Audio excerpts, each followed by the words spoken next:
everyone, and welcome to another episode of By the Numbers. We promised you that we would do 2 shows this week to make up for the busy schedule we had because I was away doing Rocket League. I'm Richard Lewis, that's Duncan Thorin Shields, Sam's pressing the buttons, and of course, this podcast is sponsored by Rivalry.gg. You can go to Rivalry.gg, RLS, where you'll qualify for up to $350 of VIP bonuses, and you can place bets on esports events in a safe and ethical environment. Right, Duncan, we were going to catch up and talk about the minors, but I can't do it, mate.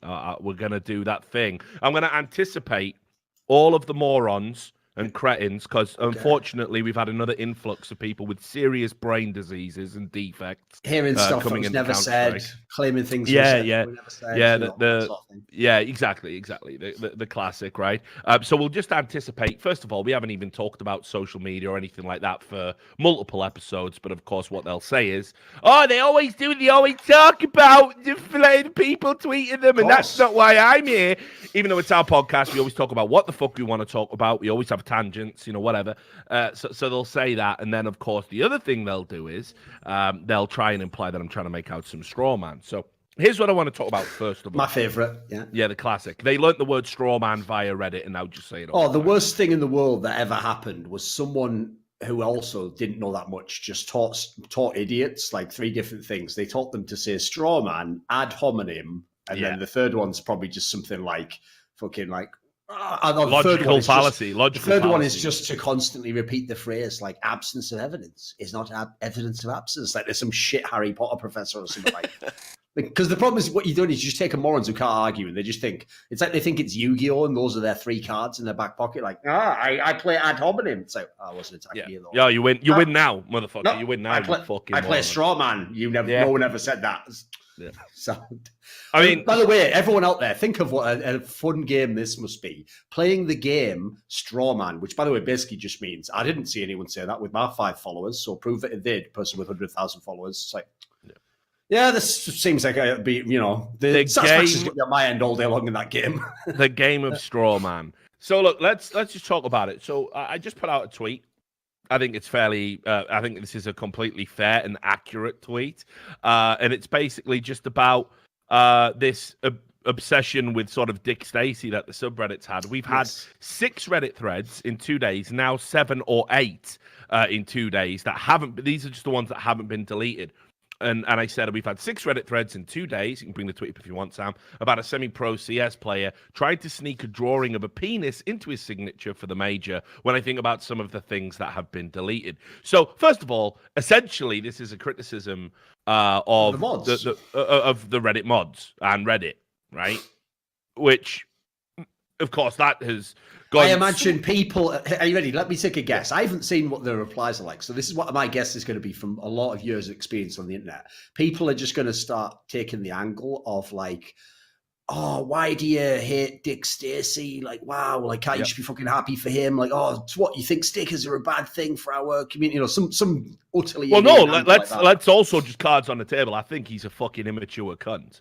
I will say, everyone on that subreddit, there's like a gang of people, 50 people. I told him, I always use the joke Alan Moore used to use about the comics industry. Yeah. Like, they are just 50 people with dreadful social lives with anoraks on. Like that, we've got those people still in esports, but they're just, luckily, they're where they should be, at the bottom of a subreddit, not famous. So those people, thankfully, because in other industries they'd be the fucking press, but at least on the subreddit they are just bottom feeders. And what these people do is say stuff like, none of us around here find Thorin funny. He's very immature with his low-hanging sense of humor. A guy with the name Dick is playing. Imagine his penis. That about 7,000 times in a row every time fucking Graham. Right. So here's the thing. For example, I have no problem with say a subtle innuendo. There was one that I thought was funny the first time. No. But like, for example, with with the stunner, and he says, "I'm about to have a taste, about to drink this Black Monster," and you just say, "You enjoying the taste of that Black Monster?" And he just looks and goes, "This is getting out of control," right? Yeah. Now that I also do think that's borderline, and in our fucking troubled times, unnecessarily borderline. I can imagine when you watch that video. Career edging. Thorin's career edging again. I can't imagine when you loaded that up and I couldn't believe it. As soon as he even said the phrase Black Monster, I bet you were just like twitching. No, of course, because obviously I've worked with you a lot more than Stunner has, so I would know that would just be. Oh, don't say anything, Duncan. Don't reply. Yeah. Whatever you say, it's a trap. I would have just talked over you for your own good, right? That's how I would have played it, right? But obviously, Stunner doesn't fucking know, does he? He's new to the game. He's new to you, so he's fucking. He made it 10 times worse by going, "This is getting out of control," right? But like, I laughed about that. Now it's a borderline thing. For me, probably, Sure. maybe a little bit over, whatever, but fuck it. It's borderline. You did it once and you never brought it up again. You didn't make it a recurring joke over the broadcast. Black monsters, black monsters. You didn't do that, right? So this cunt who's called, we get it. Your name's called Dick Stacey. We get it, right? Dick also, it means penis. Yeah, hilarious, right? And I remember when I saw him doing that fucking speech about being, we're going to get thick, we're going to get pumped, we're going to go in hard. And it's like, these are all sexual innuendos coming at me. What is this, a fucking carry-on film? You know what I mean? But fine. You're having your little moment. You're having your little limelight moment. What I do have a bit of an issue with, honestly, and people are going to say, "Oh, Richard, you're just killing the fun. You're just killing the fun." Right. We're a game that flirt, and I know this from working in television and all that, and trying to get sponsors to come on board with it. We are a game that already walks a very difficult line. We have in a country where there's mass shootings, we're using real life guns. In a country that is at war and a prime target for radical jihadist groups, we've got radical jihadists in the game, and you play as them. All right, so this is a game that is already straddling a line where any fucking do-gooder that wants to fucking get us in the news, try and shut events down, they've already got material to work with. Now, what we have to do is show we are like the rock stars at esports. We do, because it's adult content, adult themes, slightly older audience than you would get in like a Rocket League or a League of Legends. We do have a banter style that hasn't necessarily been employed in other events. We do make fun of each other. We do call out players for being bad and all of that stuff. But when I see a player trying to sneak a drawing of a penis into the game in a way that it will last forever, those stickers will be in the game forever with a cock and balls drawn on it. Is this really where we're at? Like, because I just think, let's say, for example, there's going to be some outraged parent, isn't there? If they see their kid, like, let's say his original signature gone in. He even did the fucking hog's eye on the fucking D. That's the other thing, right? He even did the hog's eye. He also got greedy with his cock, because here's the thing. He could have just left it as like, oh, that's just the way the D's written. And he had to put, as you say, not everyone calls it that, Richard, but yes, indeed, it could be referred to as a hog's eye. It's a hog's eye. The hog aren't a race of people on this earth. So yeah, I see what you did. Get the timestamp ready, Sam. It's all right. It's nothing. Good. Listen, I'm not about to say the name of a Danish CSGO team or anything. Right, So true. So anyway, so he literally sent that into Valve and then tweets out about going, look, guys, try to get the big dick in. And it's like, is this real? Is this happening? And this fixation with trying to sneak this penis in, I don't think it's being a fucking buzzkill to say. It's very immature. It's not a good look for the sport. And honestly, you're giving ammunition to fucking do-gooders and fucking sticky beaks, as they call them in Australia and down that part of the world, to fucking, give them cause to have a complaint. I've even just thought what the obvious complaint would be, Richard, if you let it in. Oh, Valve, supports toxic masculinity in popular video game. Be some shit like that, wouldn't it? Exactly. Or it's heteronormative and therefore exclusionary to other players who are non-binary or something like that, right? Like, you have, it's... So you're implying men have dicks. Yeah. Right, this will not stand. Look, for me... Just massively immature. Unfortunately, that isn't what the morons are arguing about. That isn't what the morons even arguing about. The morons, the absolute cretins, these creatures that, like, literally, I don't know what's going on. I don't know if there was a wave one year where parents just didn't get the fucking message about it not being okay to drink alcohol while you're pregnant. Because these people have all got fucking mad issues. You realise why they made that story up. I never understood it when I was a kid, the Pied Piper. It's because it's every parent's fucking fantasy with all the shit kids at their kids' school. Just like that some cunt just comes like, la, la, la, la, and then they all just fuck off to the side of a mountain. Because anyway, side tangents. To me, this makes complete sense, right? They're taking issue with me calling Dick Stacey a semi-pro. Wait a minute. That's the fucking issue. Look at the replies, Sam. Bring them up. Look at the Reddit thread. And apparently I'm supposed to believe that because this guy gets some money from a small esports organization in a region that doesn't really have any infrastructure, has a joke of a minor to even that shouldn't exist, frankly. Sure. To get to the major, and just some of the arguments that are being thrown at me again. If Sam scrolls through while I'm talking about him, he can't be a semi-pro because he's at the major. Okay, cool. I can already guess another one. He played in ESL Pro League, therefore he's no one's been that not a bad stupid. one, that one. I think no one's been that stupid. So, they've said that because he gets some money from Greyhound, fine. Because he makes prize money, apparently it makes him a pro. It's like, no. The threshold at which you become a pro, while I admit there's some subjectivity around it, I don't think there's any world where you would say that players playing at this standard of esports are professional. Semi-pro is not an insult. It's not even denigrating their skill. You could be an incredibly skilled amateur at something, right? Of course. But the bottom line is, do I believe he's making enough money off his salary to have a standing of living that would be about minimum wage or part-time job hours? I don't think there's that level of money in the scene, frankly. And then second of all, I don't think having a windfall of earning some stickers, that definitely doesn't constitute professional either. And then if we're just talking about it as a baseline standard, if we're talking about tiers, well, where do you put Greyhound? You know, like they've come through the easiest minor to qualify through.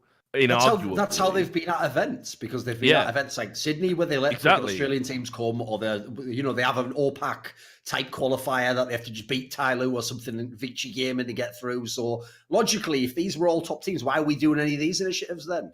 So understand, like, I would use that same term about, I don't know, even players maybe as high up the trough as something like, maybe not a red reserve, but of that caliber in Europe. Sure. I would have no issue using the term semi-pro whatsoever, because I do not believe that you're making enough money to justify it being your sole line of income. And I also don't think, like, just being the king of the, and being in the valley of the blind and having one eye doesn't make you a professional seer, does it? It's like, it's a very strange argument. But no, people have gone absolutely hog wild about it. They've gone absolutely wild as they rally round to save the man who wants to draw the penis and get paid for it. You all need to have a fucking word with yourselves. Like, just think about what you're doing. You're trying to pretend that this guy is a high-level pro player because you want to buy a drawing of a penis. That's it. Like, what's wrong with you? Like, there isn't enough fucking medicine on the planet to fix you, if that's your fucking stance. It's ridiculous. I can't believe it.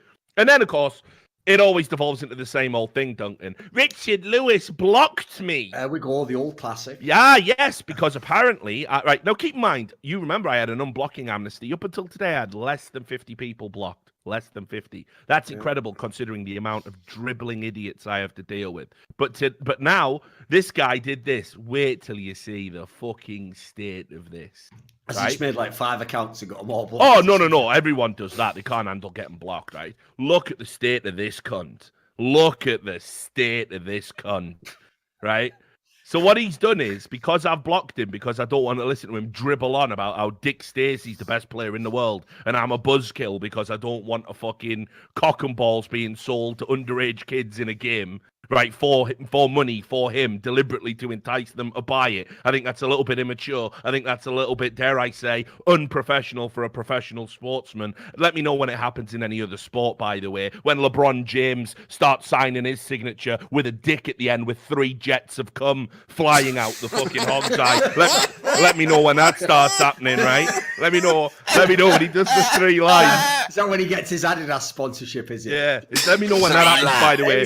Yeah. Let me know when that happens, by the way, you absolute fucking plebs. Right? But just have a look at this cunt, right? So, because he got blocked, he said, just got blocked by Richard Lewis. I've got the green light to shoot anytime. And then he tagged in CSGO devs, so he tags in Valve. He tagged in Double Tap Esports. Why they'd want to write this story up, I don't know. Tagged in Deserto. Why they'd want to write this story up, I don't know. Tagged in Fnatic. Go figure. Just a team. Yeah, just a random team. And then he tagged in Esports News UK. Right, so guys, right, quick, somebody write about Richard Lewis blocking people on Twitter, having to do it because you're too fucking stupid to accept my opinion, which is optional for you to engage with on social media. They got to put a health warning on Twitter, mate. It's driving people up the fucking wall. This guy is ill. Like, don't tell me he's not ill. That is ill. I would take that, right? If I was his parents, I would take that to a fucking doctor tomorrow and I'd get him sectioned. That's like literally it's the only way to save him. You got to get him off Twitter. He's fucking boxer's gone. He's fucking gone. He's not coming back, is he? He's tweeting at Fnatic because I blocked him on Twitter.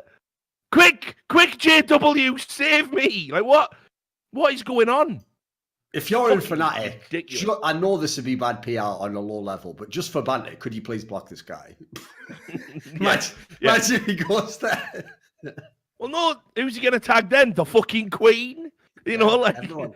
one of your citizens is using the Twitter. It's fucking ridiculous. So I can't even believe there's an argument about that. But here's what you have to understand: people are also accusing me of trying to cause drama by it. It's my Twitter, right? You don't have to follow me. This has always been the flaw, Richard, which I even get from a moron's perspective if you don't think further, right? So they go to Reddit. They go on Reddit and then they're scrolling down, see all the things they don't like. So immediately they have to comment on all that. They have to read the threads about the things they don't like. Because remember, they all have great fucking social lives and personal lives and a lot of great balance. Oh, gosh. Yeah, sure. But anyway, when they go in these threads for things they don't like, they act like, oh, why is this guy here again on the site that I like? And it's like, you are aware whenever it's a tweet or content that we didn't post ourselves, we didn't put that content on that site. Like we actually can't choose whether or not you see it on CSGO Reddit.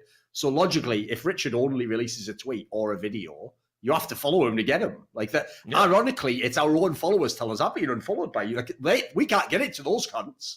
But random people on Reddit, like you're just getting mad at Reddit, mate. Not even us. We didn't put that up. Yeah, and that's the thing. None of this discussion about Dick Stacey and what I think about the sticker is really necessary because it was ostensibly a criticism of the Reddit moderators. But we can't. I mean, that's the other thing. You're dealing with people who are so stupid they can't even read a tweet and interpret it correctly, and much rather they would be annoyed about the thing they imagined. It's just, it's beyond a joke. Like that is a real thing. But it's all right.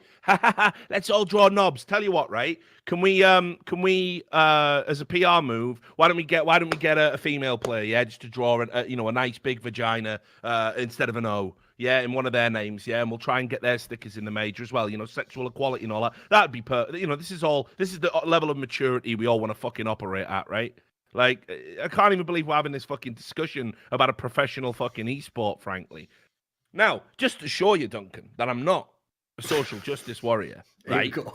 I'm not a social justice warrior, right? People are now saying, oh, you're such a triggered little snowflake. No, I just think it's bad for the sport. I think it's a little bit immature. Wait a minute. All you did was just say a tweet that was critical. Like, yeah, I know, which they don't have to read.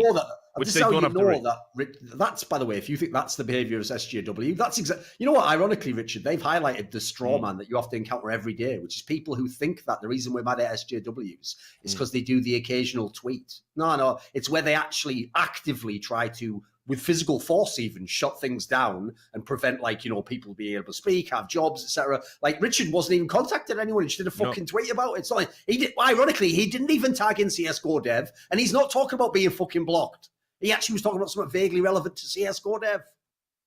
So, I know it's ridiculous. Like, I don't get why I'm the triggered one when literally you're replying to me because that's got to go on the list as well. Yeah, I know. In the list with ad hominem and fucking triggered. It's going like triggered when it's like obvious they're the one triggered. Like you triggered. No backsies. Next one to speak is triggered. I win. It's ridiculous. But just to prove I'm not a social justice type. I will now attack a woman. No. Pull up the dog street, Sam. And I did see something, and I know it's going to end very badly. Now we talked a bit about the future of Taz and Team Kingwin, and it looked like they were moving away from the Kingwin sponsorship and the Kingwin company and wanted their own identity. Well, there was a report over at the Polish vertical of cybersport.pl, and that they've come up with their own organization name, and I'm just dreading it. and I hope, like, Oh, I hope they're gonna just remember fucking this. Just yeah. remember this. I hope they're gonna revise it and maybe think about this, because I don't think this is what, like, with the current climate of games journalism, this is going to be misconstrued. So anyway, put it this way, I'll just tell you guys, don't, as an initiative for the local Polish area, go to that famous salt mine that's around Katowice and then dress up as salt miners and then go, let's get a little PR thing going. It's like, yeah, guys, you've really got to keep up to date on American politics at the moment. Like, it's very important if you're going to put stuff on the internet, please. And this is one of the ongoing things. I've talked about it many times on the Richard Lewis show. I love America, but the one thing that I wish America would fucking stop is basically, like, it's one thing to police the world in a military sense. It's another to basically apply your cultural standards to every other country on earth and basically make them live by what you deem linguistically appropriate. The irony that it comes from the people who claim to be against real colonialism and cultural appropriation does actually just break my brain when I try and think about it. I know. Like, basically, they have to apply their cultural standards to every other country on earth. Even to the point where I saw there was a Thai hairdresser, right? And obviously in Thailand, you'll see a lot of swastikas, by the way, because it doesn't. Yes. If you want to talk about cultural appropriation being real, which I don't believe it is, what Hitler did to the swastika is probably the best example you'll ever have of cultural appropriation, because it was a symbol that meant, like, peace, good fortune, only positive connotations. He took it, subverted it, and now there was a news story where like an American tourist had put a photo up on the internet of the swastika sign outside of a Thai hairdresser, because it's quite common to see it in Thailand. As if that isn't a giveaway that they think it's something different over there. The fact he's just got it on the side of his fucking hairdresser's place. Yeah, right. Yeah, well, no, but I mean, again, like, anyone who's been out there will tell you, you'll see it quite frequently, and it's not the same as the. It's not the red and black and all that of the Nazi movement. But anyway, this caused a massive, uproar on social media, to the point where they took the sign down and issued a public apology, even shut the store for a while, and people were still pressuring them, going, you need to go and get some lessons about World War II, and it's like, hang on a fucking minute, though. Like, Hitler did take that symbol from them. Like, if anything, we should be more sympathetic to them trying to use it, like, it's insane. Anyway, that's America in a nutshell, right? Like, they see things they don't like in other countries, divorce it from any cultural context and relevance to them, and then act outraged about it. It's like, I'm sorry, not everyone's the same as America, yet you're the one supposedly celebrating diversity. I see. Do tell me more, my cultural imperialistic friends. But whatever. The organization that they've decided to call themselves is the Black Devils. And I just think this is a recipe for disaster. I can picture a Polygon article now, mate. I can picture it. Especially because the thing, for people who aren't aware, this is like a serious piece of context that people might not be aware of. Poland and Hungary get attacked on a near daily basis for their political stance on immigration. So already I could see some moron who's right in that wheelhouse who now thinks this will be a way to, like, imply that, fucking this is a path to the alt-right for Polish gamers or some stupid shit like that, Yeah, and what makes it all the more unfortunate is the sort of lack of awareness of how this could be deemed sensitive or even racist by some people. In the statement they put out, they said, as an organization, we measure far beyond the borders of our country, this part of Europe, and therefore we will be working in English. Of course, Polish fans are the ones who will represent us in the international arena. We will give them pride, which is why our ongoing communications to our fans will be conducted in Polish, and we will always remain close to our Polish community.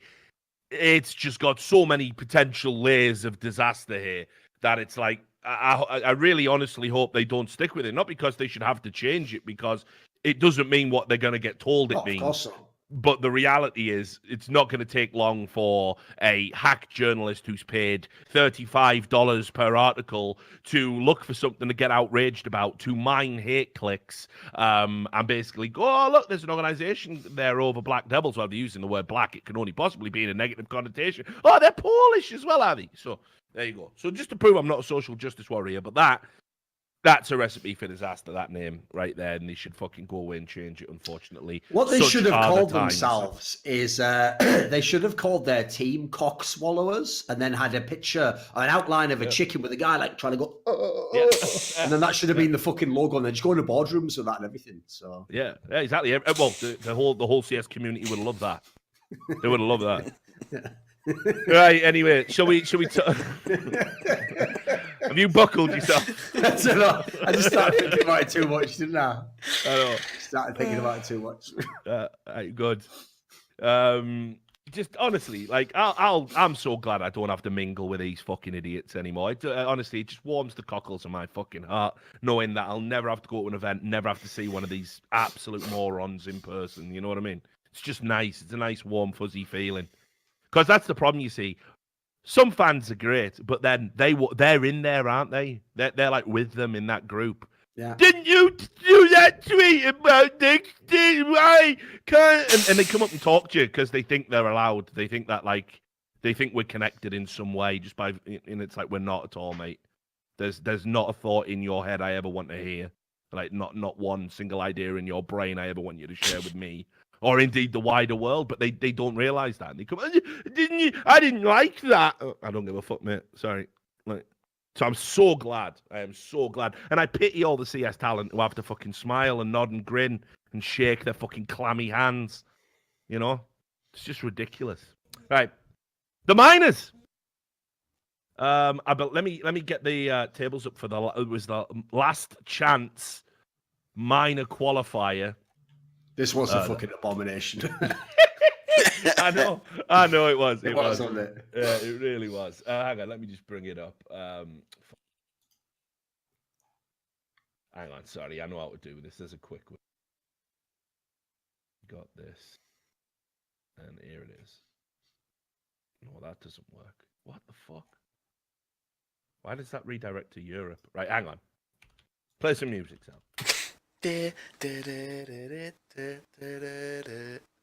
Copyright free, man.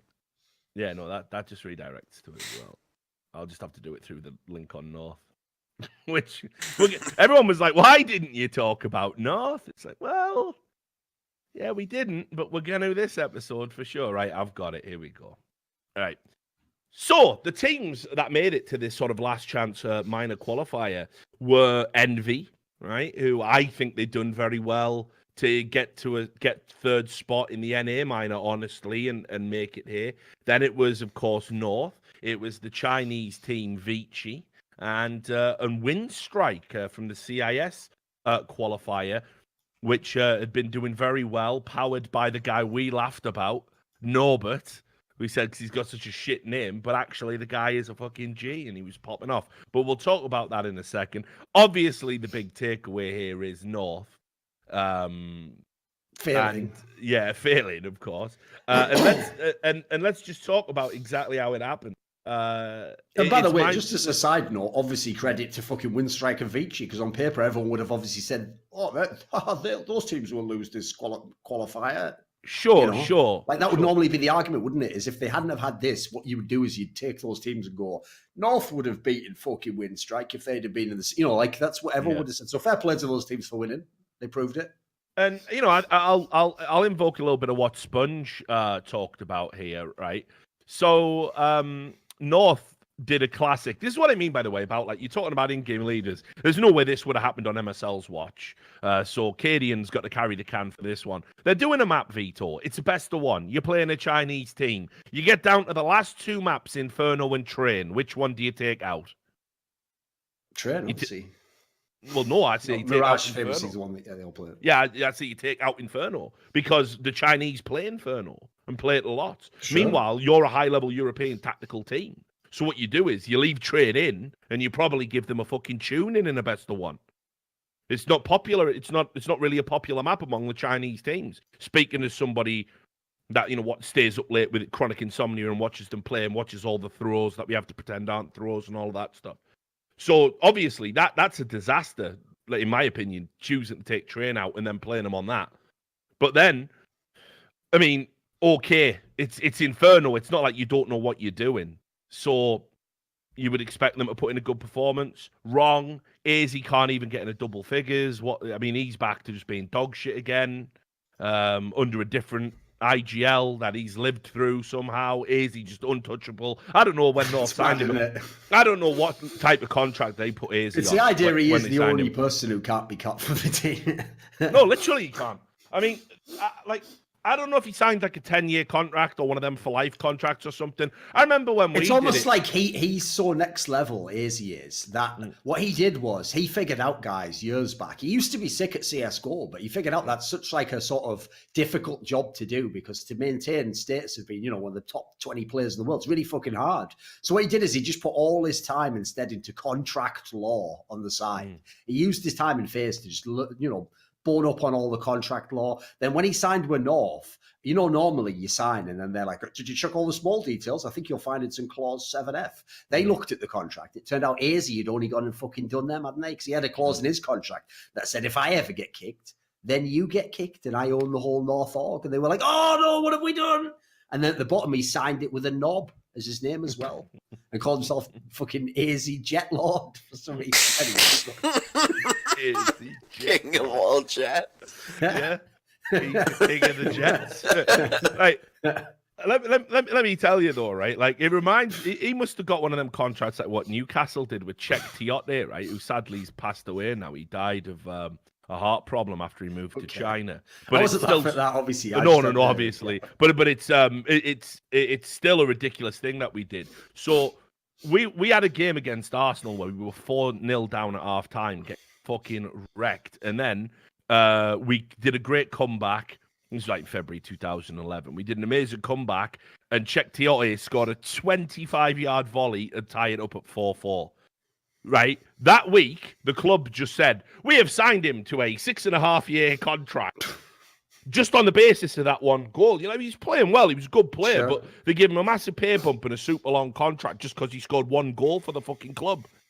And of course, he was all right, but fuck, you know what have you done that for? That's like financial mismanagement. That's ineptitude. I mean, like that must have what happened to AZ. He had one good game, and the North went, "Fuck, you know, he's back! Quick, get the 10-year contract out. Get Czech Tiote's agent on the phone, and fucking there you go." My advice is don't move to China, by the way. But anyway, so China already fucking killed him in this game. So you lose to Vici. It's a best of one. Bad draft. Shit happens. Whatever. It's okay. So then they overcome Envy, right? Which, again, I expected. I don't think Envy were that good. You know, no problem there. Nothing really to talk about, except to say that, you know, Envy were probably more competitive than they should have been. JDM needs a better team. This is like the one time that Drone showed up and it still wasn't enough for them to win. So you're like, okay, North gets a course correct now. They've got a rematch with Vici. It's a best of 3. Now, there's no way a top 10 team in the world should be losing a best of 3 to the third best Chinese team, or the third best Asian team, I should say. There's just no way. There's just no way. So the maps that they had in this time, right? Dust 2, right, which was a North pick, and then Vici picked Inferno, further compounding, why the fuck did you play Inferno in the best of 1 when you had Train, which Vici then removed? You should have played Train, Katie, and how can you not do your homework like that, right? But they got fucking spanked. They got spanked on their pick, and then because of the benefit of having already played them on Inferno, they took it to overtime. But they had a lead at halftime and threw it away. So this is an abomination of a result. This is like terrible. Meanwhile, of course, Valde, who has just been absolute god tier, please FaZe buy this fucking guy. Get him out of the nightmare he is in. And North, stop now. Just stop it. It's done. Like, this team is fucking hot garbage. Like, there was no need to even bring Cadian in the first place, honestly. Things were not that bad. And I think Gage's got potential. Like, the obvious move was to finally take AZ out and try and just get a little bit more firepower and keep working with what you had. And there was probably options out there you could have explored. It definitely wasn't to bring in Cadian and just put Valde and Kierby in some sort of insane living hell. I just don't know what else to say. This is like... this. I'm pretty sure North have done a tweet before about saying that they were at rock bottom. Well, this is what rock bottom looks like. And I think Wimp or whatever, who's their director or whatever, put a tweet out as well saying that this was a disgrace. But, congratulations to Vici and all that. But this is like completely unacceptable. So I don't know if there's big changes coming or what you would do. But this is just a disgrace. Especially because for people who forget the context, one of the reasons why I always thought at the end people did go too hard on Virtus Pro because it's like they'd already been terrible for ages and people were still just going in on them every fucking day. But it's like the reason I always understood the genesis of that is because people famously knew Virtus Pro had amazing contracts and they were getting paid a lot of money. So when you then come last place, it looks more laughable. Well, same scenario with North. Like, I always make this comment, like, everyone can't just suck at Strauss's dick all day long about the fucking infrastructure. If they don't then apply that to North has most of the same shit. They're just terrible. It's like, it turns out it doesn't matter how good the fucking, like, back rub and therapy session you get, is you still have to kill people inside the game, don't you? It just seems ridiculous, like, to me, that this is, people don't know this, but this is a very highly paid team. Like, you can imagine them getting Azy out of one of those fucking games where he's had 50 ADR over best of 3 and they pull him into, like, quickly come into the decompression area. And he comes in this whole area, like, they strip him down, they shower him, etc. They bring him in, they perform an exhaustive blood work, DNA profiling, they check his mental health. Are you okay? Is everything all right with your life? Yeah, I feel like I'm in a satisfactory job. I'm moving on my career. They just do all these like tests, hand-eye coordination. So like at the end of all of it, they just go, I don't understand. He's still just shit in the game though. And he goes, yeah, it doesn't really have anything to do with any of this stuff though, does it? So yeah, but your macrobiotic diet, are you on that though? Yeah, I eat that every day. Still shit though. We haven't cracked the fucking code. No, but like it's like I said, this is a very highly paid team. The levels of it, I think, the level of expectation, like, kind of goes upwards, right? Like the better a team is, I think that's reasonable. I think the more that a team is paid, the pedigree of the players. I mean, again, it's almost as if there's tiers within the game, and some people further down are semi-professional, dare I say. But of course, obviously, that's mad triggering for everyone because they're morons. But like North are a team that, like I said, they were in the top 10 coming into 2019. They're only just outside of it now. But if you look at some of the organizations and teams that are behind them, like Ensa and Vitality and Big, who were making a change, and there are teams right now that I would fancy that would just take North to fucking school and beat them comfortably. So it's not like they're going to stay there. So you've got to arrest the slide now. And you're paying these players a small fortune to just not even be able to deliver a win over they've had 2 attempts to beat this Chinese team. They can't even do a map veto correctly. You're paying these guys thousands and thousands of dollars every month to represent your organization. That's not good enough. It really isn't. So I don't know what they want to do. As I said, I never thought MSL should have been cut. Yeah, that's the part that I do think still bears big criticism, because the problem is, like, I assumed when they got Cadian that I thought they were being cynical and he was just a placeholder while they waited to see if they could get a Carrigan or something like that, and they were just like playing it smart. If they actually really thought this was the solution, well, it just categorically has failed. So you can't really argue with that. You've had maybe 1 or 2 odd decent results in amongst the sea of incompetence and bad results. So I would even say, for me, that's the number 1 place I'm making a cut if I'm in this team. You've got to get an in-game leader somehow. Cadian had his chance. He's had some decent players to work with, but I wouldn't give him top marks put out there. No, but I don't understand. Right. Every mythology, every storyline that I've ever seen in Counter-Strike, I understand where it comes from. And sometimes I'm the contrarian, and sometimes I get swept away with them too. For example, I got swept up with the whole, maybe Zeus isn't it good in-game leader after all when he won the major with Gambit?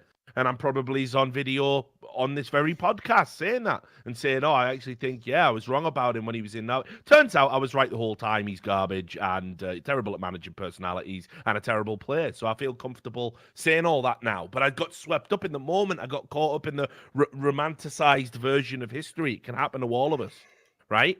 But the reality, I do not know where the Cadian storyline came from. Like, at that major, Rogue did okay in a format that played to their strength. Yeah. Right? It was like Big. which again was a storyline I got swept up in, but I understood where it come from. Yeah, they won Inferno 3 times when they were one of the teams that, because God B's a fucking genius, they found an exploitable element to that map that other teams were slow to catch on to, and they were able to put it to such good use that if you played them on Inferno, you were going to have a tough time. And they were one of the better Inferno teams there, and it was best of ones. So do the math. But so I understand where that storyline come from. Where did the Cadian being a good in-game leader storyline come from? Who made that one up? Cadian's parents? That wasn't even, funnily enough, something that people even were saying that much. Like, even people who were excited in Rogue weren't particularly like raving about that. I mean, they might have actually. The only time I think I ever saw people say stuff was when he had like the odd individual game where he did well. Like, people might have commented then, but I agree. I don't really get it. Like, if I had to guess, unfortunately, this is where I actually hate the world of traditional sports. I thought you were going to say the world. Yeah, no, just leave it there. You know, that would be the start of a very long show, Richard. So the area where I hate the world of traditional sports is where they do believe that they've cracked every one of these elements, you know, and it's like, oh, it's all about how professional the structure is and the culture of the team. It's like, yeah, in a way it is, but it's a lot easier for people to repeat those phrases as fucking buzzwords than to actually implement those factors. So I wouldn't be surprised if what happened was they had a sit-down interview with Cadian and they talked to him, oh, what would your vision for the team be? And you know what? He's a fairly intelligent guy. I bet he could bluff 15 minutes and sound like he's, I understand, you know, how to work with players and, you know, I've got an extensive history in the scene. Like, I bet it all sounded fucking great, the Peacemaker style. But the point is, if that really is, if you really were banking on him as like your in-game leader for years going forward, it seems pretty naive. Like, it seems like a massive gamble for a start off, and then also just very, I would say, unduly optimistic. Yeah, it's just like, honestly, I almost feel bad for Cajun in a way, because this job was never set up for him to succeed. Like, just think about it. Like, you've got no real pedigree as an in-game leader. You were on the comeback trail yourself when you joined Rogue, and you had enjoyed some very modest success within that team. You then leave that team to come to a notoriously dysfunctional lineup that had basically crapped out of a major. Uh-oh. And Discord. Hang on. A word with him and say, listen, that isn't... We had a big freeze there, so you might want to do that again. Good 10-second freeze from Discord, my favourite. Reasonable. Get on Discord, they said. No problems, they said. Why do you use Skype, they said. It's all fine. It's fine. It's fine. Move to Discord. Whoever actually did say that, by the way, fuck off. I know. Just straight fuck off. People knew how many problems I've had with that fucking app. It's unreal. It's got way more problems than Skype. Shit, mate. You know that thing where it just randomly reconnects you, just like closes the app down, like all by itself, as though I am in some fucking AI nightmare. It just goes, I'm going to close myself down now. Oh, and I'm back again. You're back in the conversation. It's like, what was that feature? Yeah, well, yeah, never had that on Skype. Imagine if I'm paying some woman to do some shit for me over a webcam, and I'm in the middle of it. Dick Stacey writing his fucking name out, and then all of a sudden my Discord goes down. You think I'm going to be satisfied with that experience? I wouldn't care, man. I will say this, though, on Skype, you even get bonuses. Like, for example, the amount of South American women that just have been searching the Skype directory and have decided that I'm good looking and want to add me to talk for a while. You know, it's been great. I love the bonuses. They even know about that low-level Portuguese language you used to practice, because they say it in their native language and everything. You have to Google Translate it, don't you? Yeah. Don't get that on Discord.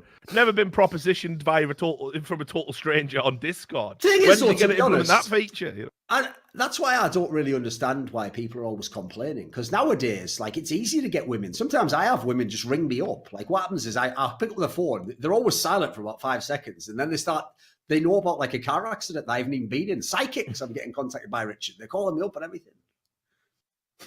That's pretty good. I've always wondered whoever speaks to those computers, like, who is the person who's going, yeah, no, I wasn't in one. Like, it's not even like responsive, is it? It's just a tape you have got. Anyway, so as I was saying, somebody should have had a word with Cadian, because this job was not set up for him to succeed, because this is a guy who was on the comeback trail himself. Remember, before he joined Rogue, he'd been sort of out in there in that free agency, wasn't playing a lot, was struggling to find a top-tier team and found Rogue. Then they enjoy very modest success. But then for him to leave that team that were on an upward trajectory, they weren't world beaters, but they were on the way up.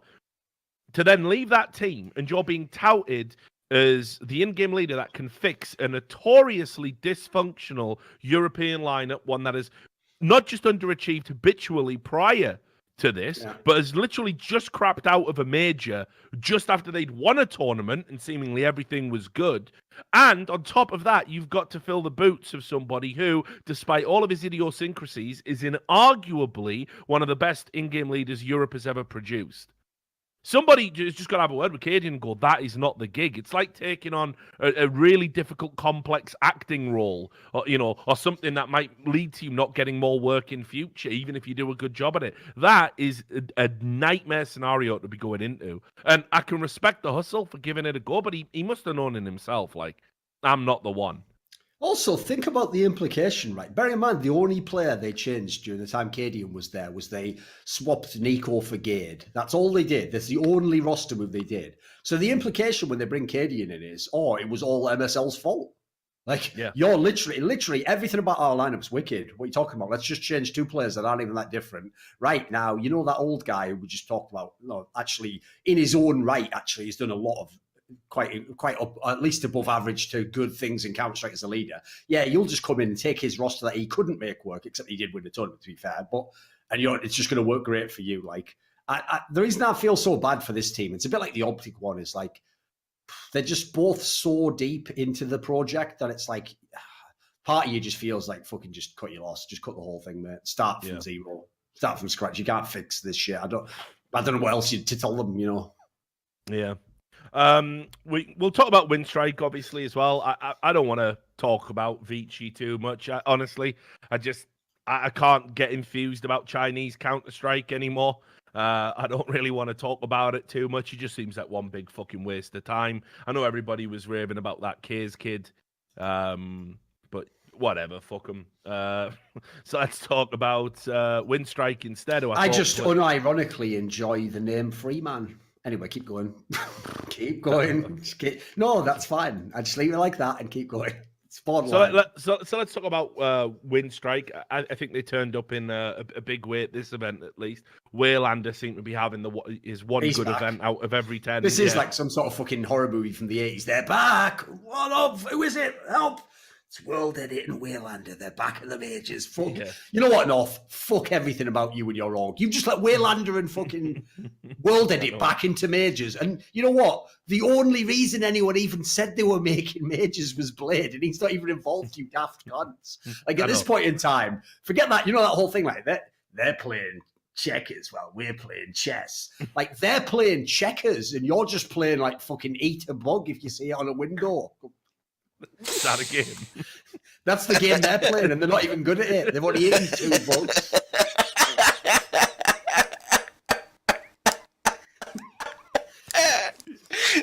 I can't do this, Sean. I feel like fucking Steve Harvey, man. I can't handle this. Fucking hell. Jesus Christ. Right, anyway. Now, to be fair, obviously, Winstrike did only have to win 2 best of ones, but they did it. They beat Vici, they beat Envy, and they were through. But overall, as well, to loop in with how well they played at the CIS minor as well, you could see that Norbert kid's got a lot of potential. Boomich is doing all right. I still don't think they're going to do much at the major itself, but they were like you say, you got to give them credit for coming through this, because they could have potentially played. They did play teams that had sort of more pedigree and that people expected to do better. So yeah, just and as I said, I do like the look of this Norbert guy, even though we laughed about him before. If he keeps doing what he's doing, he'll definitely be a player to watch. Perhaps he can work some penis shape into his signature.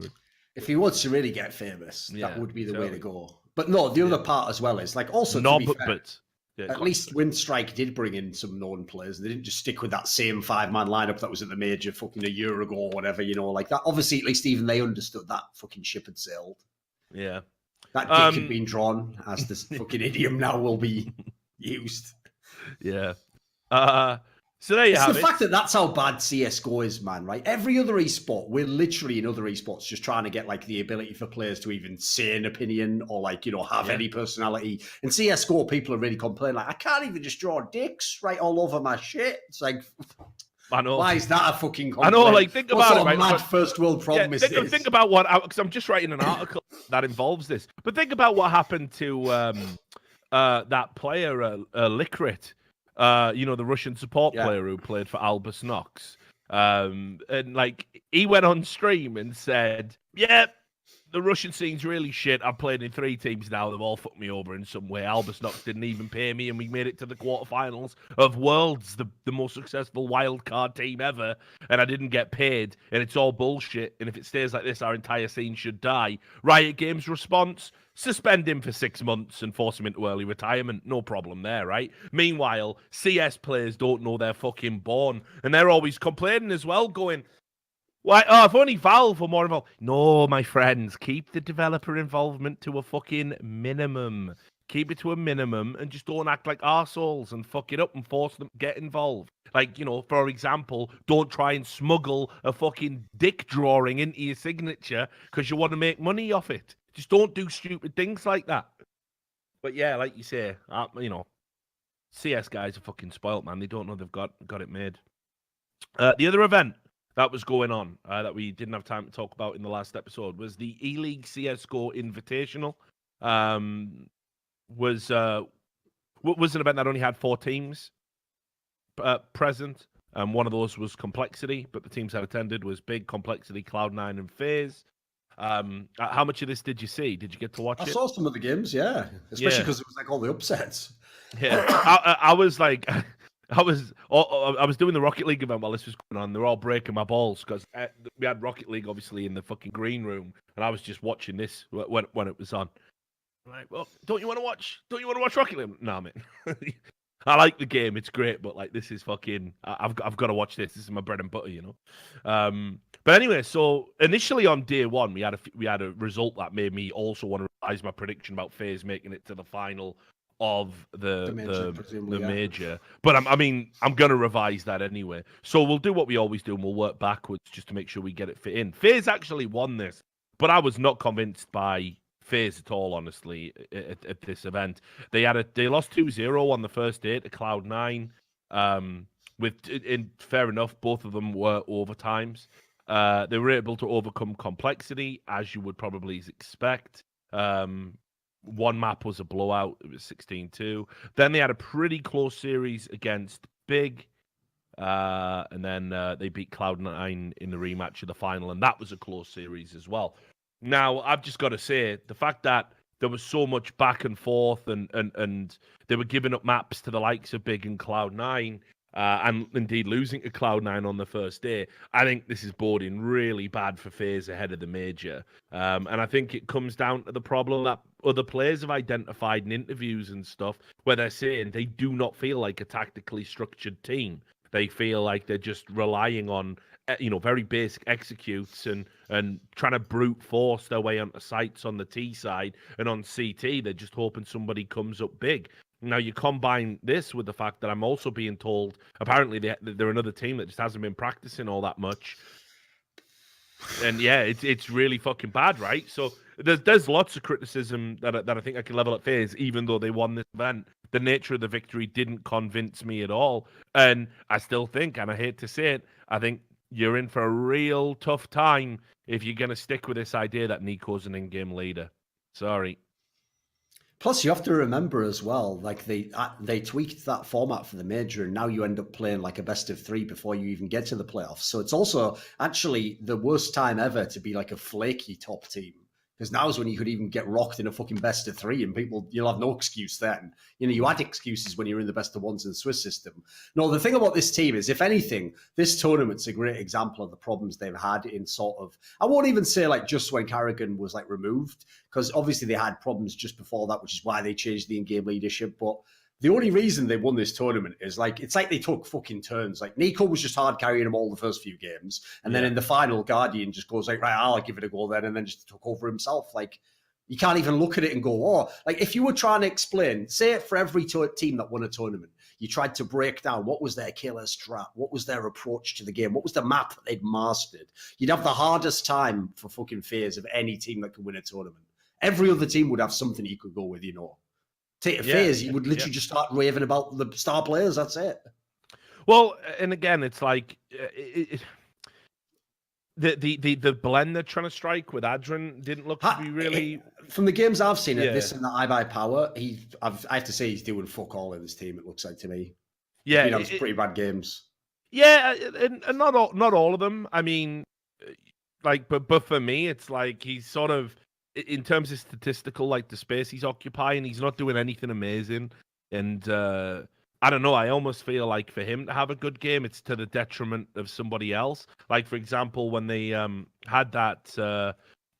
Like you said, a 2-1 win over Cloud9 in the final. It was actually Nico that went quiet, and in the absence of that, Adrian had probably his best game at the tournament itself. But with Guardian hard carrying them to the win. But yeah, that it's was very also strange. disappointing as well. Like the fact that Nico has been one of the best parts about the team in his era, and then he was shit in that final. Like he did everything he could to fucking lose that match. Oh sure. It was pretty crazy. So I don't know. I don't have a good feeling about the major. I for them, and I'm certainly revising my opinion. I think against better teams, I think they're in line for a spanking, honestly. And again, it's like at the back of my mind, I'm just thinking about Yanko. You know, I'm always thinking about Yanko because I think he's gone from one job where he was never going to have autonomy, never going to have influence as a coach. And literally, towards the end of his time in there was a conspiracy. You know, he got Kennedy'd. There was a conspiracy within his own organization to have him removed. And he didn't know about it until it was too late. And now he's at FaZe. And this is all predicated... he didn't get shot in the head. No, but this does make it sound like the fucking book. Poison chalices I have drunk from. The Yanko managerial story. No, I know. Why are you doing that? But that's what I mean. And then he goes over to FaZe, and this is all predicated on the fact that he has this special relationship with Nico. The best thing Yanko could do with that special relationship is convince Nico that he's not an in-game leader. Like, straight up. I mean, like, I would rather have Adrian call in. He's done it before. I'm confident he can do it to a higher standard than Nico. So... seems to me pretty crazy that they're gonna let God Emperor Nico have his way, but then like this is gonna end badly. I think I haven't watched them play, even though they won this event. I think they go to the major, and I think they're gonna get a tune in off some. What's ridiculous is that actually does make it feel like Nico's in-game leadership style is basically that funny impression you did of like what Simple used to be like in the early Flipside days. Yeah. So Nico's like, Carrigan, this is shit. Let me have a go. And then he goes, operate strat Nico. And then he just like goes into the fucking connector on Mirage, headshots 2 people, wins like a tough fucking fall away 1v2. And then he turns to Carrigan and goes, that's how you call strats. It's like, yeah, no. Exactly. What are you doing to me? Yeah. No, but that's the thing, isn't it? I mean, at the end of the day, Nico, while being in-game leader, is still playing really, really well. But the level of... they don't and look then obviously like just shouts out the epic line, 5 people can't fuck with me in a game. You should know that by now. Anyway. Yeah. Don't get in a gang. Yeah, I know. It's back. It's callback. But straight up, man, like they do not look like a good tactical team. They don't look like a strat heavy team, even when they're winning. And I think if you want to do well at the major, they're gonna have to find something between now and then. There's not really a lot of time. You know, clock is ticking. So I don't know. I was sort of disappointed, even as they won the event. But who did impress me was Cloud9 for sure. I thought of course, that them making it to the final with this sort of ragtag lineup that they've put together was a hell of an achievement. They were certainly in contention to win it at points. Absolutely, yeah. And I think it's probably worth talking a little bit just about how Zelzis has been betting in. This, like I said on the pod, I can't remember if you agreed or not, but I said on the podcast that I thought this was a pretty risky pickup, and it was pretty bad. And then his first event was at iBuyPower, where he played really poorly with the team, and everyone was saying, "Oh, he just needs more time." And I'm like, more time is the fucking mantra that gets uttered around every young NA player, and so few of them actually go on to blossom. Now, I wouldn't say he had a stunning performance here with Cloud9, but you could see the improvement event to event. This you is could see where he was doing his job more.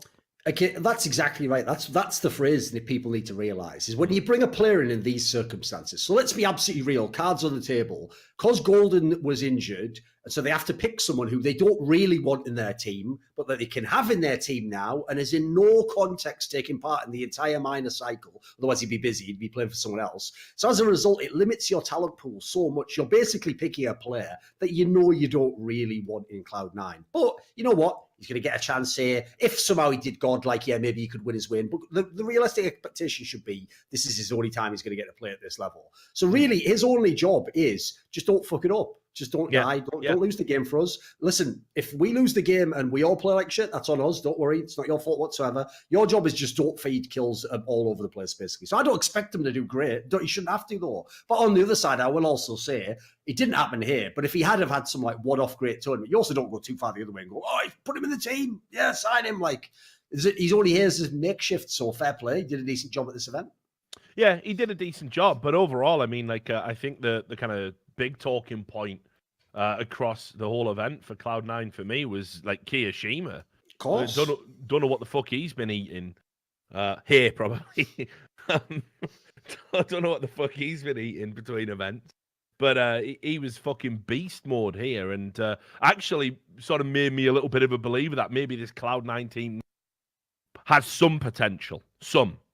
Well, the thing is, like, it's sad that obviously they weren't able to do anything even when they had some of these players last year. Because when you look at them on paper, if you get a team and you get fucking Kiyashima and Automatic and Flusher, like, we should already be able to make some players. We just already made. Yeah. Like, these are some fucking experienced players, people who've won before, people who've been some of the best players in the world.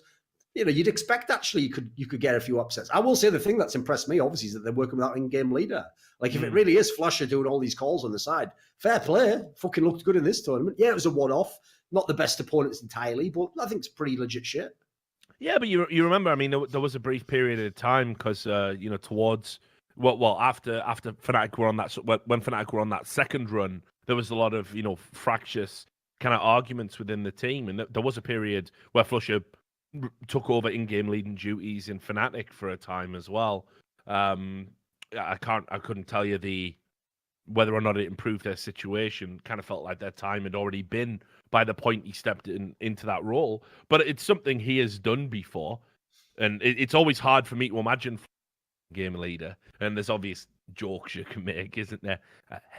There's one on B. How do you know? Intuition. Yeah. Game sense. Yeah, game sense with his custom vibrating mouse. But I mean, straight up, like he's still one of the greatest players we've ever had in CS:GO, and definitely knows what he's talking about. So I agree with you. If they can play at this level at future tournaments, and if Zelzis continues to improve, or rather, I should say, doesn't go back to how he was at iBuyPower, yeah, this could be a sleeper team that like they'll definitely upset somebody. You know, they're certainly not a tournament-winning team, but they're definitely going to break some fucker's heart. No, I don't know if that's what they should be aiming for. Like the thing that surprised me as well was like it's not even like normally if someone did an upset like this, you'd expect every map they win is going to be 16-14, and every map they lose is going to be 16-3 to the other team, and they're going to have two maps that they can play. Everything looked fine for Cloud9. It was bizarre. They didn't have any bad games. Even the final was fine. They could have won it, like you said. Like, it's not their fault Guardian went absolutely ham on the last map. Like, if that doesn't happen, they might have won this tournament. We'll talk about big, and then we can segue into some news off the back of that. Well, actually, no, let's just do complexity first, and then I'll set up the segue before. Complexity, we've talked about them a lot on the show, about how, look, they need to spend some money, you know, get some more experience in there. They've got the ability to do it now, so they should definitely start bringing in a better caliber of players, and they've been moving towards that. And this was the first sort of tournament that they had with that roster. Since they brought in Ricky and nothing. And I gotta say, much like I expected, like I don't know how Ricky's getting work. I don't know how. It makes no sense to me. Like, surely they must realize. I hope it was just a 3-month short-term contract tryout thing, and they're not stuck with a lemon. Because I've said this before, I do not understand. First of all, why you would want Ricky, who is someone who's AWP'd primarily in his career, isn't a great rifler by any stretch, wasn't a great AWPer by any stretch of the imagination, when you already have Shazam, who I think is a better AWPer than Ricky on his day. I'm not saying he's in great form right now, but I think on his day, he's definitely better than Ricky. But Ricky just played awful this event. The statistics bear this out. This isn't a surprise to anybody, and I just don't really understand what they were thinking. Because I don't think he has a great reputation or a great pedigree. He's not even young. He's not even like some young player. Like he's 27. Like he is never gonna be a tier 1 caliber player now. It's not gonna happen. He's not gonna hit 28 and have some fucking renaissance. It's actually all downhill from here, and he was already pretty far down the fucking hill. So yeah, these guys didn't do well at all. I'll say that I know nothing didn't have a great event statistically, but I could still see him in that kind of anchor role within the team. And I still think this roster is 1 or 2 players away from being competitive again in the way it was going into that major. It's tough to see where they're going to make the moves, though. That's the part I can't really figure out, like who they're going to get, where they're going to go with this lineup. Because at the moment, the players they're getting are players at their level, and so nothing's changing. You're changing lineup names, but it's basically the same teams. Yeah. So I don't know. Somebody just somebody just messaged me saying apparently Ricky got replaced today. Already? Fair enough. Is that true? I don't know if it is. I'll have to. I don't think officially. Yeah, probably not officially. And then now we can do the segue because Big were at this competition as well. Now Big have been, one of these teams that have been again on the come up, on the trajectory. Got some very good players on the roster. Just added Zantares that we all thought was going to give them this new dimension, and they already had a player, like Smooya, obviously been playing very well, although not as well as when they had that run at the major.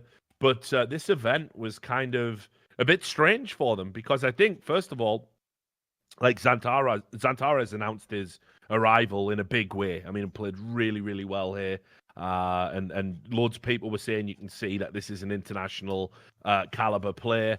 But also as well, there was there was just something a little bit off. It kind of felt like, again, that fighting base. When Zantares was quiet, it was Tabson and Smooya would fill it up. If Zantares was having a good game, it kind of felt like, they couldn't get everything working in synergy, and that's why they had some very close series here, and ended up going out of the tournament in 3rd place.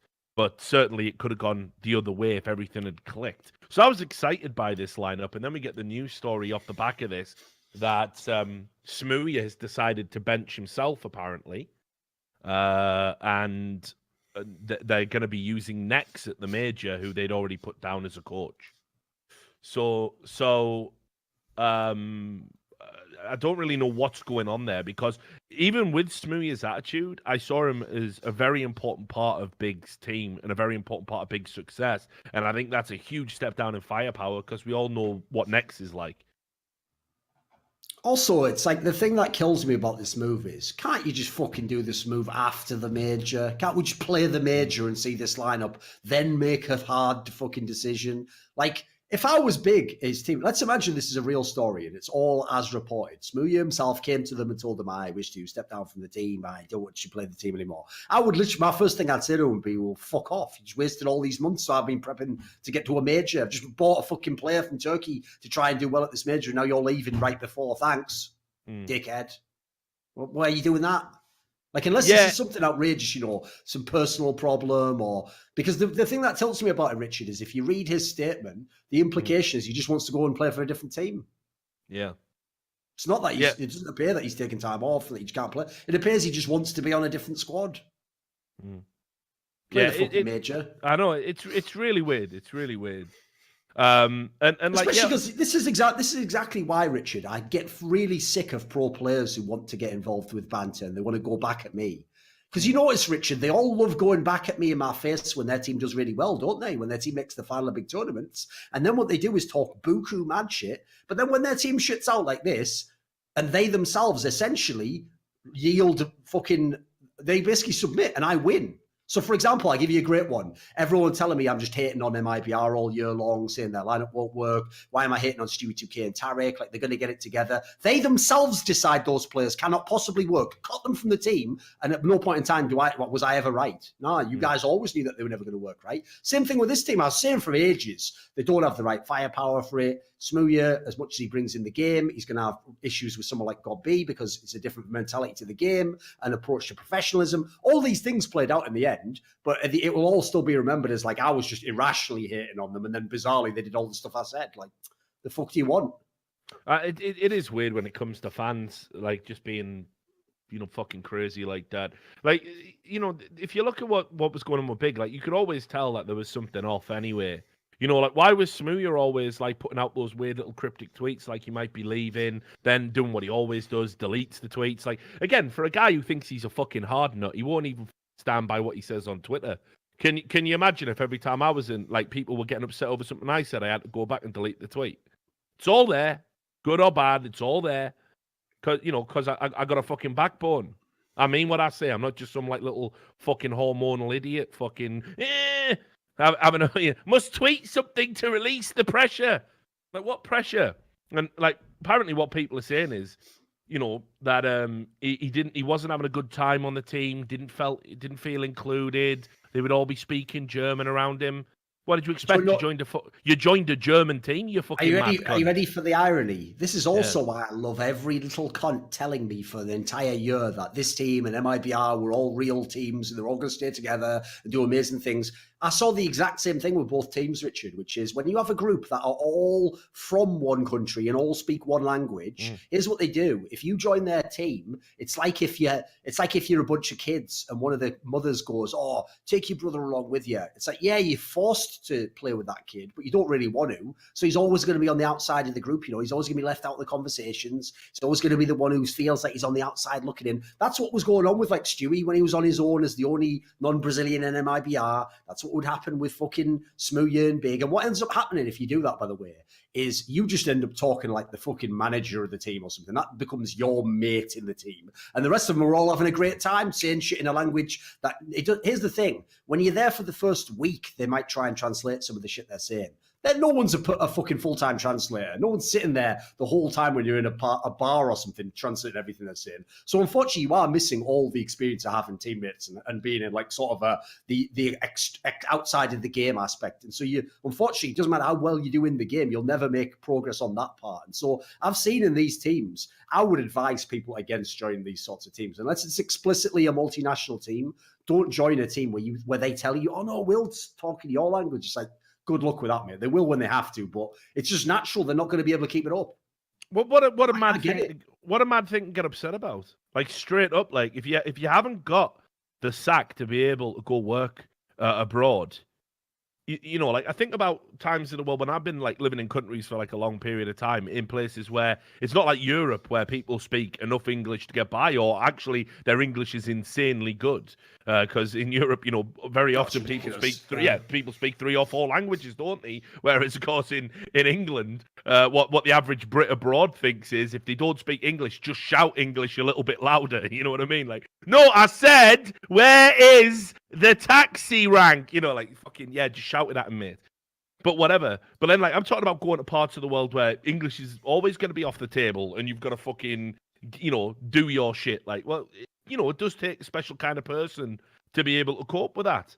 So it's not like I say, oh, it's unnatural to feel a little bit put out. But your Ardley's in the fucking middle of fucking Cambodia.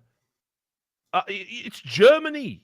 You're surrounded by Germans. They speak perfect English, all of them. It's a ridiculous thing. Like, what? Because they're not using their secondary language around you all the time. Like, you're upset about it. Now, that was what was basically intimated in Leguia's statement. Of course, Owen has a different take on it because he is the Rat King. So let's have a fucking listen to what he's got to say in his statement that he put out. Soon to be deleted, probably. He said, "I had a long think about not wanting to hold this team back." So he's going for the benevolent one. I'm definitely not fucking them over before the major or anything. I think they already have an in-sim system that just needs a little bit more work, and they will become a standout top 5 team in the world. But sadly, I don't think I'll ever fit into this system simply because of player styles. Now, what that means is, I think this system is amazing, but I don't like it because it isn't all about me, the Rat King. So I'm out. If the system's so good, who gives a fuck? Play the system, play the role, do what you're told. Oh, what, it makes your stats look bad, does it? But are you winning games? So who gives a fuck? You know how many players would fucking love to play for someone like God B?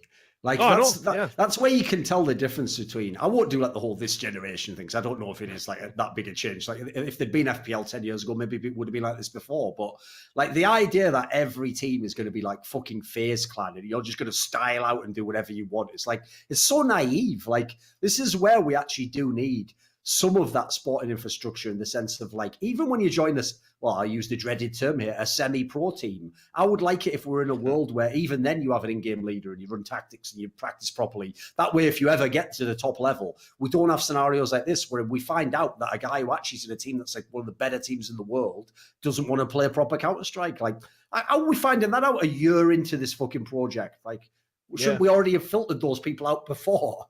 Well, he goes on to add, I don't think I'll ever fit into the system simply because of player styles. There is no bad blood between anybody in the team. I just think personally they would be better with another player to do my role, as I've never really had the main op role since being here. I had different visions of the environment that would be here for me at big in-game. So keep in mind... That also sounds like he's basically complained that he wasn't the main AWP and he had to rifle sometimes, which admittedly was a lot shitter when he was on a rifle. He was pretty good on an AWP, but he was too erratic, you know. Yeah, but what are you going to do? You're going to tell Tabson, like, go fuck yourself. Like, listen, Tabson's the star in this team, and if it isn't Tabson, it's certainly Zantares now. It was never Smooya. If you want to talk about, like, degree of difficulty party piece shots, yeah, Smooya all day long, I'll take him. But as an actual, like, AWPer in a tactical team, Tabson fits that bill way better. Like, I would have been in favour of Smooya staying. I thought it was a good lineup. But if you're going to make that complaint, then the only option is to leave because you're not going to be the fucking player we make the team around, mate. Like, I always say this about Tabson. This guy is overqualified to be in this team. He's basically in this team because he knows God B. That's it. Like, he would be on a fucking FaZe class or Mouse Sports or someone, you know. Yeah. He doesn't have to be in this fucking team. Why is he going to be subservient to you? No, but and this is where we end up with. We always wondered what was going to happen now because, like, very vocally, Smooya is, they're saying, oh, he's going to turn his attention to Europe or America, right? So in other words, it's 100% going to be a move to America because if you can't handle being in a fucking German team where there's a lot of similarities culturally between Brits and Germans. You know, we all like to go out and get fucking arsehole drunk. You know, we've got a big beer drinking culture. You know, they actually do banter to a certain degree. It's not straight fire, but they do banter. Sure, they try. I've been to other parts of Europe. You know, it's like Danes. You know, there's a lot of overlap between Danish and British culture and sense of humor and everything else. And they all speak English. But there's going to be other European teams that certainly aren't going to be like that. Good luck with the fucking stoic Swedes. Excuse me, my friend, but that joke is not politically correct. We do not do that. Have you read this book about feminism? Like, good luck with that one, Owen. You're going to have a fucking nightmare if you play, in fucking Fnatic or something like that. So I don't know where the fuck you think you're going to go, son. So it's 100% got to be America. That reminds me. Here's the thing. What? To make the joke not in any way so people can fuck with me, I won't mention the details, but there was a person at an esports after party within the last year or so who came up and he was Swedish. And it wasn't even someone I knew. So it was just some when people at parties just come up to you because they know you, even though you don't know them. So they can't figure out in their brain, why would I want to talk to you? You know me because you've seen me on something. So this guy comes up and he starts going like, so something or other about this Swedish party in politics. And then he goes, they are trying to do this. And then I won't say what they were trying to do. And I go, yeah, sounds brilliant, doesn't it? And just look at it with the most troll face ever. Like, and then he goes, did you actually do the troll face? And then he goes like, but no, it is wrong. And I go, maybe it isn't though. And I was just like, you could see like their idea of edgy, mate, it's fucking pathetic. Like these guys were losing their shit over nothing. Believe me. It's like to say all the best Swedes died on the Viking raids. I think they got on those boats. Let's get to Northumberland, and none of them made it back. It was just all the weaklings that didn't go on the raids. That's what no one mentions. Is everyone likes to do that joke from the reason why our women are so good looking and your British women are ugly is because we left behind all the ugly ones. No, maybe what actually happened was you came to England with your Viking ships. All of you that was all of this immediately. all of you that was sound were like, the northeast. Go. This is the fucking place for men. I'm knocking around here. I'm sticking around. And then it's only all the people who went home were the ones who were like, oh, braid my fucking genital hair. Oh, I'm very yeah. I care about progress a lot. Oh, take off these horns. This is appropriation from an animal. Appropriation. We also got a moron in the chat, right? Because this guy called Rice in Pasta says how can he say that? You're the same dude that complains about penis jokes. Where did I complain about penis jokes? I just said I think in the set you make all the dick jokes you want with me, mate. But I think within the context of trying to sneak a drawing of a penis into a video game, I mean I explained all my reasons, which obviously went over your head because you're an absolute fucking moron. And it was just a tweet. He didn't even say ban this guy, like fucking get him off that. Just pointed out that it's a consistency irregularity with the fucking Reddit mods, isn't it? Like real talk, Rice in Pasta, because I'm not a fucking hostile person, right? I'll definitely be thinking of you next time I need someone to wash my fucking car, right? I'll share the wealth, you fucking pleb. Now it'll just come out like, fuck out my chat. Oh, I didn't even have any arms, and you're taunting me with your car. And then get the sponge in your mouth. Not that sponge. But anyway, so what we're left with? Why doesn't everyone just cash in on this? That's the only way to beat this Dick Scarcey. If he's really rigged the game, right? So if you're Sponge, get your sticker, just have a big sponge and put an arrow and put the sponges full of cards.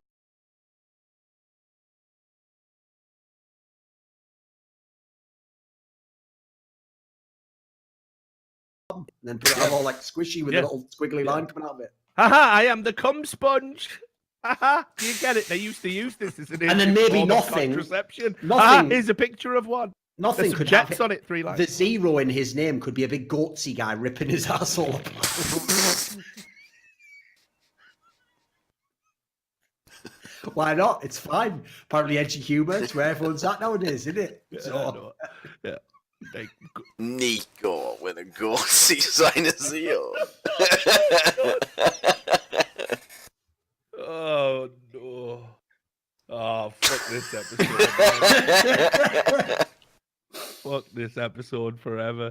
Right. So anyway, Smoothie is definitely going to be suffering with a bit of second team syndrome here because we talked about it. He's fucking tearing himself apart. What's he doing with his career? Yeah, exactly. This is the goatsy of transfer moves. So unless he's got something. He's got something lined up. Like what he must have a big money move to an American team lined up. Like. But I just don't know who it would be. Oh, I know what happens now. The return of Splice, starring Smooya. And Laser Lips. I could tell by the way your lips were shrill.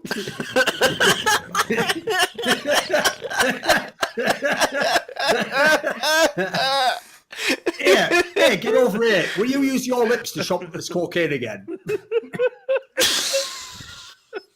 But yeah, like DK was saying in the chat, apparently he didn't even have a move lined up. What an absolute moron! Come on, man.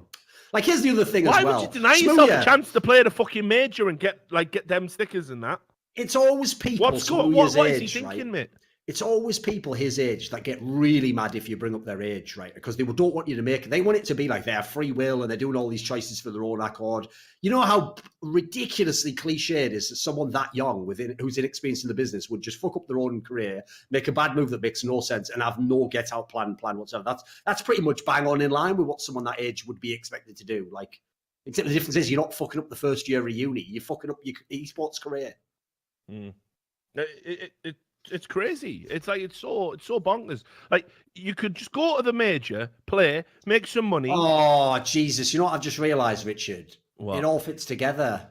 Oh, what's up? So you were talking earlier. There's a team in North America called Complexity who really want to get some talent, right? And they want to get some good players. And who's on their team? Def, a UK player, and Smooya needs to go to a team, and he wants to go to America, and they need a. But why would you do that?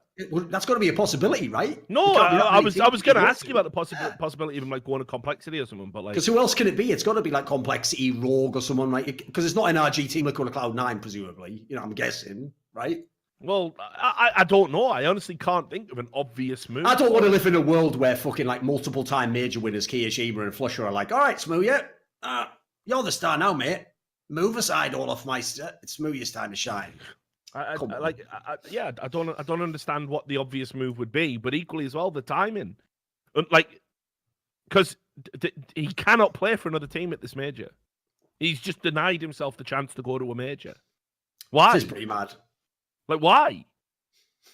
Like, imagine being so much of a rat. You rat yourself. Like, you know what I mean? You rat yourself out of an opportunity. He is one of those guys who's like dry snitching on himself. Yes. Telling them all the stuff he did that was criminal. We need a Photoshop of DJ Khaled as a rat, please. Need that for the next show. You ratted yourself. It's ridiculous. Like, I don't understand. You're throwing away the chance to play, to build your reputation, to get those, to get the sticker money, to build your brand, to increase your stock ahead of the move that you clearly want. You elect not to. Like, why would a team pick you up if this is the fucking way you handle yourself? It's just like a fucking shambles. Just before the major. Come on, man. I know. We've been because like, well, what if you do that to my team? That's what I was thinking. Yeah. It's bonkers. I've never seen anything like it, man. The more and more I think about it, more that obviously the team for Smooya to join is not a drawing of a because dick. They aren't going to be going into any majors anymore. So North, if you're out there, recruit Smooya, make him your in-game leader. Listen, at this point in time, you'll have to go backwards to go forwards. So just get Smooya as your in-game leader. Tell Valde, set Smooya up all game. Your support role now. Smooya and AZ star players. 2019. Here we go. Good times. Speaking of which, by the way, why can any mod ever remove anything from r/global offensive if they're not going to remove literally offensive things like using the disabled sign in the word North? I'm not really known as much of sort of like someone who believes in prescriptive behavior and demanding things. In fact, I personally wouldn't even censor things generally. But if you are going to censor stuff, how does that not fall within the line? I don't know. I thought it was quite funny, actually, since we're sort of heading towards the end of all the news and everything that's been going on. We can definitely talk about this, right? Did you see the North toxicity tweets? I saw this, mate. What tilts me about this? I've made this point in the past, Rich, because here's the thing. You'll know this reference I'm talking about. Yeah. So if you go into any pub or club in the area I live in the northeast of England, I'd assume it's the same for everywhere, London, most of the UK. If you go into a pub or club and you go to the toilet, famously, they will have like posters on the wall. Like they'll have one near the fucking hand dryer. And the poster will say like, domestic violence is never all right. If you hit a woman, you will be tried or something, and it says something like, if you see it, call it out, stop being abusive. And I've always said this, yes, the sentiment is a brilliant sentiment. I would really like it if everyone listened and did what this poster said. Problem is, why is the guy who's already had 7 pints and who's in this toilet and is just drying his hands before he goes out, why is he going to look at a poster and go, was just going to go and beat my wife up, but actually after seeing this poster, seems like it's not the right thing and that society looks down on it. So the same concept.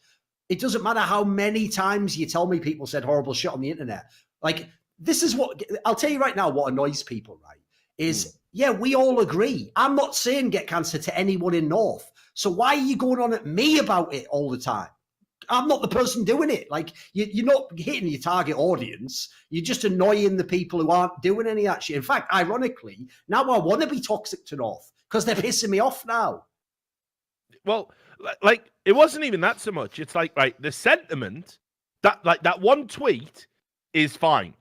Right? Like, again, the one tweet is fine. It works for me, right? Where they say, hey, CSGO community, we have something we need to talk about. This is not okay. Not to us, not to our players, not to our opponents, not to tournament organizers, not to casters, not to your own opponents, not to anyone. And then they showed, like, some of the messages again, which, by the way, this is just an average day at work for me. So get a cancer, please, noobs. Die, please. I don't care if you ruined my name, idiot. Fuck you, North. Hope you all die. I wish your all players death. stupid, stinking flock of freaks, that you all are dead from AIDS, freaks. Started out strong. It was actually pretty funny at the beginning, but then he just had to go and spoil it. Go fucking die, please. And then AIDS freaks, guys, come back again. Yeah. To dead all who at least something to do with your smelly organization freaks die. So, again, that's just an average day out, like on Twitter for me. Like, so, but I understand, like, is it okay? No. If somebody's like tweeting like threats at you, you should just pass it on to the police. If somebody's, if you believe it's in any way a credible threat, or, even if you don't, fuck it, report it to the right people, report it to Twitter, report it to social media, they take all this shit pretty seriously. But then, like, what happened was they did this follow-up on Reddit, and because loads of people had replied, like, organizations and players, like Get Right was in there telling us, like, one of the stories back when, he was in 1.6 and stuff. And then they did this. By the way, that story Get Right tells is so mad. Like, people should go and check this story out. It's so nuts. The basic gist of it was, it turns out, he only found this out years later, was that some guy used to just call up his house in 1.6 and ask his mum, like, "Oh, how's Get Right doing?" or something. And then what's mad is Get Right's mum's so lovely. This is so long ago also, his spots wasn't massive, that she would just reply to the guy and tell him, like, "Yeah, he's doing all right, and then she would, like, have a relationship with this guy. And as a result, this fucking nutter just kept calling back for, like, years or something mental. Well, yeah, obviously. But then, you see, they decided to do, like, a follow-up. And they did this mad fucking, like, blog post about it. Like, listen, what you're trying to resolve, what you're trying to cure, effectively, what you call toxicity, it's just people being arseholes. It can't be done. It simply cannot be done. It's impossible. It is a waste of time and energy. All you can do is just fucking meet them head to head. And if someone treats you like an arsehole, you treat them like an arsehole back. And then they might think, "Oh, I don't like this." I mean, that's, the amount of times, by the way, I actually see people who flame me and say, "Aha, yeah, you fucking fat, ugly, bald cunt, fucking kill you, yeah." And you just reply and go, "All right, let's do it then. Come to an event, shut me up." And they go, or like, I'll retweet the hate. And then they'll go, "Oh, you retweeted me and now I'm getting abused by your fans." Good. Not nice, is it? Have a brain. You know what I mean? Like, you said something horrible to somebody, and now people are saying horrible stuff to you, and you're sad by it. Like, just, 9 times out of 10, you just cure negative human behavior by mirroring it, and you encourage positive behavior by mirroring it. And that's how you make the world a better place. You just don't act like a cunt. And that, Thorin, is how we're going to stop ISIS. Now, get your guns and meet me at the chopper. ISIS is a bit more complicated. I'm not claiming that you can fucking show the peace and love to somebody that wants to put you in a jumpsuit and behead you. To be fair, here's my real question. Are you ready? Yeah. This is where people like North haven't thought it through. Have you never seen the movie Suicide Squad? So the premise is you take all the criminals and you make them work for good. Why don't you get the most toxic people and have them flame ISIS? Imagine when ISIS... Thorin to relaunch Bully Hunters. ISIS edition. ISIS edition. Right, where we're dropping, lads. There's none of this episode. We're hot dropping into fucking Iraq. Let's go. Down we go. Right, get the laptops out. Tweet at this cunt. Get a cancer. I'll kill you. That's right. You're doing it great. 10 AIDS demands a minute. Well done. You hit your top numbers here. Oh, what's that? The fucking smoothie, their groups quit. Some of them just don't have the stomach for this fucking war, do they? But anyway, so they tried to launch this, like, big stop toxicity thing. They were replying in the initial Reddit thread, like, saying, like, "Oh, did they succeed? Did they manage to get toxicity?" Right. This is what they said is the next step.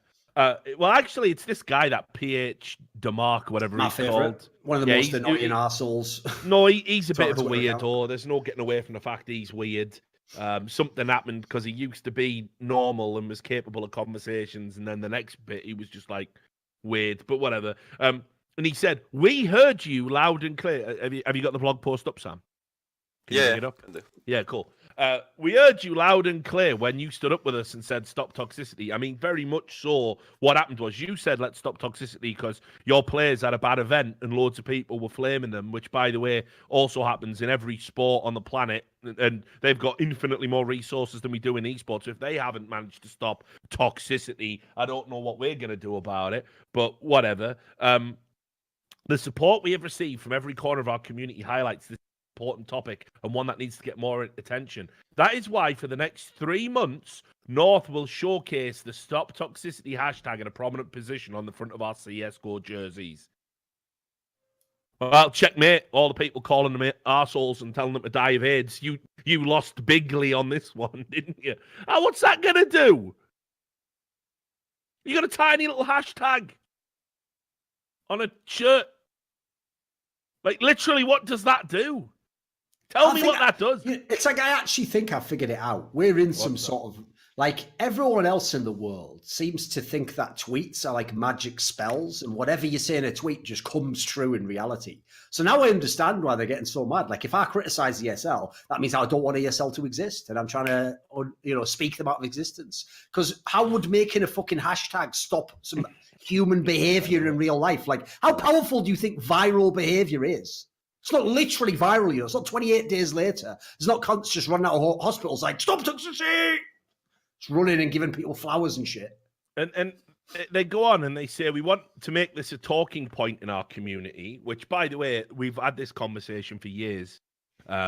We all agree it's, like, not nice and not acceptable. Nobody's ever gone out to champion the right for you to tweet a player to die of AIDS because you placed the bet on them to win a game. Like, no one has ever made the argument that that's good and we need that. No one. As all we're like pro-toxicity. Yeah, no, like, it's like there's like a pro-toxicity lobbying group that like going, well, actually, if you think about it, like the dying of AIDS, it's not all that bad. People don't even die of AIDS these days. So what's the problem? Like, nobody is having that fucking conversation. The conversation is just a bunch of people going, yeah, it's bad, innit? But what can you do? That's the conversation. That's a sensible conversation. Yeah, but anyway, he goes, words and attention will not do it alone. Won't do it at all, actually. By the way. I just love the idea someone in 2019 gets on the internet like, right, first order of business, stopping all these mean comments on the internet. I know.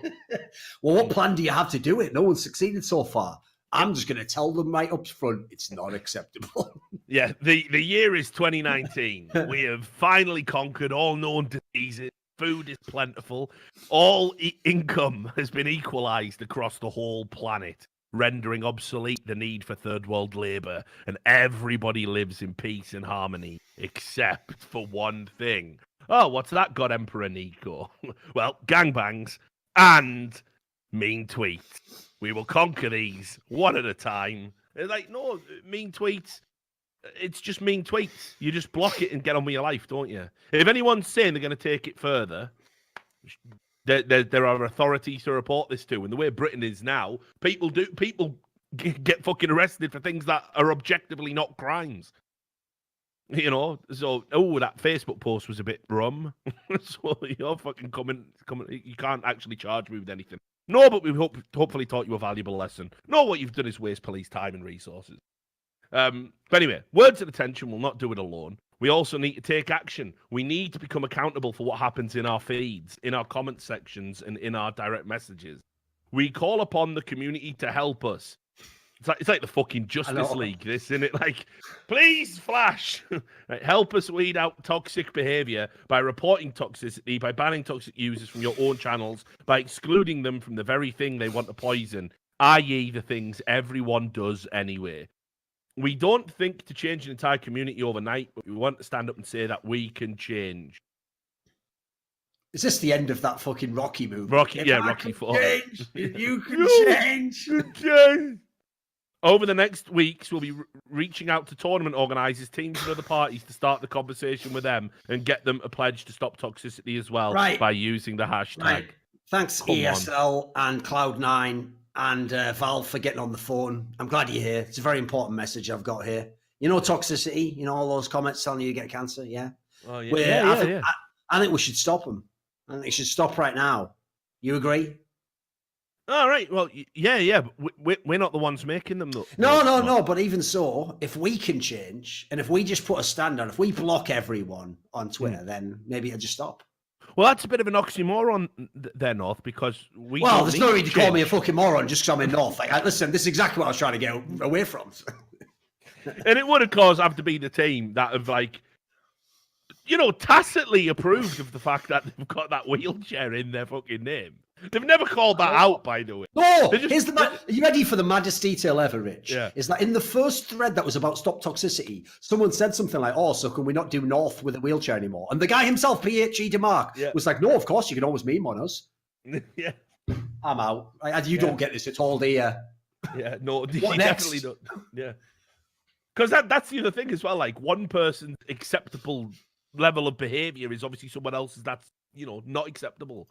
So I'm not going to go all Reddit and go less slippery slope. I'm just going to say that pretty much how you solve it is to distance yourself from it using all of the tools which the last 3 years of tech development have all been geared towards you being able to ignore people saying things that you don't like on the internet. That's it. Job done. What more do you want?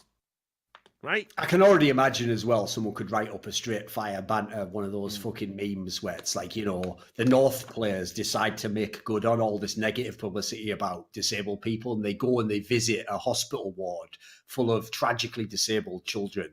And then you do the old meme, Rich, which is like, just looking at their sad little faces, realizing they're going nowhere. Said Billy, age 7, disabled, Yeah, to North. The old memes are the best ones. Right, but look, right, like, so I'll read you that PH DeMarc's fucking statement here, right, because he came into that Reddit thread and was saying, let's not turn this into something like bully hunters, and I'll break it down really simple for you. So, load of word vomit, and then he goes, the second part was the question we asked ourselves, what can we do right now that can help us and others to avoid toxicity? Well, the easy answer was to delete it and report ban the users. But obviously that won't solve it for Fnatic or Astralis. Well, yeah, they're doing it too, aren't they, you dickhead? All right, but go on. But it will solve it for users that are in our Facebook and Instagram feeds. They won't see it and they won't feel like it's okay because everyone else does. On Twitter, it's a different ballgame because we can't delete other people's tweets. Even the implication. I know. It's bang out of order, but Twitter doesn't even give us the ability to tweet other users. Totally independent tweets. Yeah, we just can't. We can't delete your content, right? I know. What sort of mad fucking what sort of mental? What was the name of that thing from Avengers where they were like a civil war? What sort of mad Tony Stark-esque civil war authoritarianism do they want? The ability to just delete everyone else's tweets off the internet. Right. So he goes, we can, however, block people, and we will. And we hope every other org, TO, and player will follow us. For each and every user we block, they will lose access to that little part of the community and won't be able to interact with us. It might not change personalities, but it might make people think twice about potentially losing access to the feeds of their favourite games. I can already tell right now how you meme on them, right? Let's make a little documentary where it's a guy who's like, yeah, I was in a really bad place in my life. Like, I was betting skins on North. North was losing. I'd lost all my skins. I was tweeting at them to get cancer to die, and then they blocked me, so I couldn't follow them anymore. Anyway, my life's turned around. I've joined the YMCA, found Jesus. It's a turnaround for everyone. Thanks, North, for blocking me. I'm now a fan of Heroic, a team with reasonable expectations. That should be the fucking tagline of Heroic. Let me just at tell least you we're not North. As a guy that used to block people, right? That's the way he's doing. Why is he doing, Sam? You know when people have been heroin addicts, they love to always live up how bad they were. Like, I was well bad. I used to just be banging it straight. I used to get through a 10 bag a day, man. I used to ban 10 cunts just for doing a winky face at me. So anyway, someone who used to block. What about 3 months ago or something?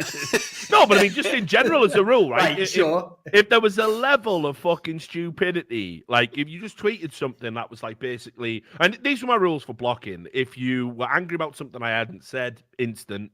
If you said something that was like unfathomably stupid, instant. Or if you were like sort of like coming into like, okay, oh, how dare you tweet this? Do you just want to stir drama? You don't have to reply, mate. Just fuck off. Oh, and anybody telling me what I can't tweet, instant block. Even if you're like long-term fans. It's the right? guy who has like the 80 followers and then they don't follow you. So you think, great, they've come off someone else's retweet or tweet embed. Course, And it just goes, trying to be relevant again. Yeah, It's like, classic. Yeah. Yeah, I am. Yeah, that's why you're messaging me, you daft cunt. I've won. I win. So anyway, I was like, you know, you would just read, and even in this Dick Stacey thread that's on Reddit right now, right? You'll just read like mad stuff that like just blatantly isn't true. Like this. The dude blocked me because he said something about CLG Red coming back into the scene, and I made a comment about Miss Harvey being a bitch in game. I said I have played many Face It matches with and against her. He has the right to block me, but he sure is sense. I just don't want to hear your fucking life story. Right, you are nothing to me. Like I will explain this to you, Marshall Brewer. This is as good as your life gets, right? You're actually using your Reddit name. This is the peak, right? You're nothing to me. You're like, there are amoeba that I think about more regularly, like germs, bacteria, like keep my house clean. I think about all of that, like way more, like what my shit, like when it comes out my ass is gonna feel like. That is in my head more than you will ever be. I do not care about the fact that you played against Miss Harvey, and probably because you're a weird little incel cunt, you were calling her names and she gave it back to you, and she's 10 times the player you are, and you couldn't fucking handle it. So in between thrashing your little piggly wiggly dick, you decided to tweet at someone who fucking doesn't give a fuck about what a bitch she is, because you're an incel. Right? Do you understand? That's why I blocked you. All of those reasons. You didn't trigger me. What you're saying doesn't bother me. You're just another fucking goon on the internet calling a woman a bitch because you've got issues. I've seen plenty of your kind, my friend.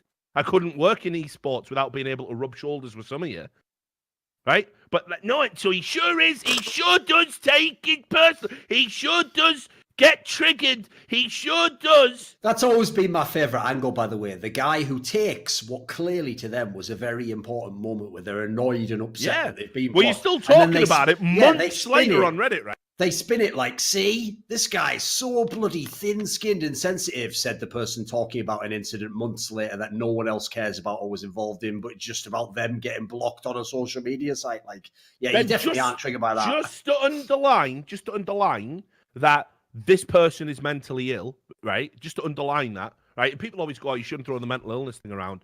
Let me tell you. The same people using North wheelchairs 24/7. Yeah. No, but let me tell you, if I've ever said this person's mentally ill, it's not because I'm throwing mentally ill around as an insult. It's because they're mentally ill, and that is my assessment, right? So he goes, for a person, he goes, the FGC sure did do a number on him. I think he assumed he was a tough badass. Well, while we're talking about assumptions, let me tell you the frame of mind for a person I've never met, never interacted with, beyond him blocking me on Twitter. He sure was a tough badass, but he couldn't shake the FGC trolls. I left a job so I didn't have to deal with them and doubled my salary. Who loses? The fucking smelly furries that like literally make people retch when they're at events, and tournament organizers have to fumigate their fucking halls after an FGC event. Right, and all they have is the potential that maybe one day in one of their locals they might play a semi-pro or a good player, an actual pro. That's their whole lives. Or me making more money than they'll ever see in their miserable, wretched existences per year. All right, yeah, I lost that one. The FGC got me good. Now he just makes bank on betting. Smallest part of my income. Smallest part of my income. So whatever. Why not make most of your living from the bad habits of humans? Don't make most of my income from that. Also, of all the things in life, that's the bad habits of humans is betting on esports games. Come on. How far are you going to stretch this? Right? No, but then look, the last line. Put it this way. All I'm going to say is the fucking line that they say in Half Baked, in it. You ever suck dick for skins? Of course you didn't. No one else in the history of the world. It's not the same sort of addiction, is it? Come on, calm down. He goes, his dream, right? So now he's just going to imagine, he has imagined what my dream is, right? His dream would be to make money of the failure of others from the way he talks about his fan base. No, I actually like my fan base. You're just not included. You're just a mentally ill person with internet access that really should be in a home getting treatment before he's allowed in the community. Like, I can't help that. You're not my fan base. Even if you think you are, I have to politely say I do not want your fandom. Sorry. Take it somewhere else, my friend. Ridiculous, isn't it? But there you go. So just to tie it back to North, good luck blocking people and thinking that will Not encourage toxicity. No, now you will get told to die of AIDS because you blocked them, and they will never bring it up because it is a significant moment in their. They will never not bring it up because it is a significant moment in their lives because their lives are empty. That's why they're telling you to die of AIDS in the first place. Right? Here's another one. Same thread. You come up, of course. I got blocked by Thorin for suggesting he was dog whistling in one of his tweets. Well, that doesn't seem like a reasonable thing to block someone over. Just saying that I'm basically communicating with racists in a tweet about presumably esports. So, no, I reckon in this one, I'm the mentally ill one, Rich. He's got me on that one. These guys act tough with this edgy, facts don't care about your feelings persona, but they're really insecure and frightened as fuck. Those in glass houses should not throw stones. That from Hapuna McCarter, right? So... At least it's a funny name. Fair play. Like somebody who I guarantee literally would not even have the fucking sack to just come up and say hello to me. As he wrote that, he was wearing a fucking onesie. Don't even worry about it. And he literally was trying to keep down the fucking soy he drank earlier that morning. Yeah, and again, we don't block you because you trigger... okay, ignore making it about us. If you annoy... Right, you have to understand a celebrity, not us, not talking about us, but let's apply it to celebrities. People with hundreds of thousands of followers, millions of followers. Right, what you got to remember is, like George Carlin always said, think about how stupid the average person is, and then remember, 50% of people are stupider than that. Right? So, imagine how many dumb interactions and dumb things that people tweet at them every day, hundreds of thousands. Your Twitter feed is a limited space. There might be responses I want to read from people among the things tweeted at me. Valid feedback or positive feedback or people informing me about things or people asking me to DM them so they can give me a story. And in amongst that, there are hundreds, literally hundreds of idiots saying shit like, haha, triggered, why you old man? You don't like dicks. Like just garbage. Garbage that you think I have to read. It's garbage that Richard just garbage. Loves him. Just absolute garbage. You're just an idiot. You are worthless in my eyes. I don't give a fuck about anything you have to say. So because and when I say that to you, I say generally don't hit the block button first. I say, listen, I don't give a fuck, mate. You will then tweet at me every day about how fucking angry you are that I don't give a fuck about your opinion. So what can I do at this point? I have to block you to make you stop and go do something else with your life. That's it. That's why I'm doing it. I don't want to read what you have to say, and I don't want you tweeting at me and clogging up my feed so other people can read it. That's why I can't just mute you. That's why no one is triggered. You haven't got to anybody. You're not intimidating anybody. You're a loser on the internet. You don't upset anybody. The only person you're fucking upset with is yourself because you are indeed yourself. As the old saying goes, being you is your crime, but being you is your punishment. So you're not bothering anybody. You're just a waste of time. You're an oxygen thief. I hope that makes it clear. And that's the polite version of what North meant to say in their Stop Toxicity screed. Yeah. Now back to stopping toxicity. So yeah, I just thought like it was a move that like initially you could be sympathetic about, but it went to fucking cringy real quick. It went to cringy real quick. Plus, here's the thing, Rich. This actually does tie in. I won't mention the particular thing, but everyone knows what I'm referring to a similar political campaign recently in a certain advertising campaign, where part of the annoying thing is as well, it's already bad enough that people are arseholes. Don't then try and imply that it's like my fault that I don't stop the guy next to me being an arsehole. Like, that's definitely not my job. Like, my job is not look after myself, behave myself, and then fucking police the guy next to me. So again, unless you understand that you are not contacting the people who actually are doing the toxicity, like, do you not see how annoying this is to the rest of us? Like, no one else gives a fuck. If anything, this just makes me fucking, I mean, I can't say hate North, but just dislike them more and seem more annoying now. Yeah, it just became really sanctimonious really quick. And it's like, listen, all the I know this is probably a surprise to like this PH DeMarc guy, but like all of the organizations are already doing this. Somebody tweets abuse at you, of course they're blocking them. Of course. And report if you say kill yourself or whatever. It happens all the time. Yeah. And then I imagine their social media managers might even report the tweet if it's egregious, like you say, like kill yourself or whatever, which violates Twitter's terms of service. And I imagine those people don't just have one account. I imagine they have multiple accounts, like all the idiots I block. They always then reply going, "Can't believe you've just blocked me." There's another one. Then they make an account called Richard Lewis is a dickhead or something, and then they go, "Blocking me?" And like, you just don't matter, mate. I'll block you again. And they'll sit there and do that all day. Right, so again, the idea that people aren't out there doing this in the community is a complete misnomer. It's not true. It's also, in it's fact, what everybody is already doing. You just made me realise the stupidest part of it is exactly what you've just said. Like, I'll give you an example. Okay, one of the reasons why when you used to block everyone, people who know you, and by the way, even agree, most of those people are morons. What everyone used to tell you was, yeah, they're obviously morons, but if you mute instead of block because they don't know you've blocked them. Like, to you, essentially, it's the same. You don't see their comment, but more importantly, because they don't know you blocked you, they're so dumb they won't then complain, right? So basically, you get to have the same experience, but without them knowing you blocked them, so they don't get to know that you hate them. Well, the problem is, it's the same scenario. Is like, by even going on and on about toxicity, the sort of 14-year-old kid who gets off on that's loving the fact that everyone's talking about it, of course. You are giving him the attention he desperately desires.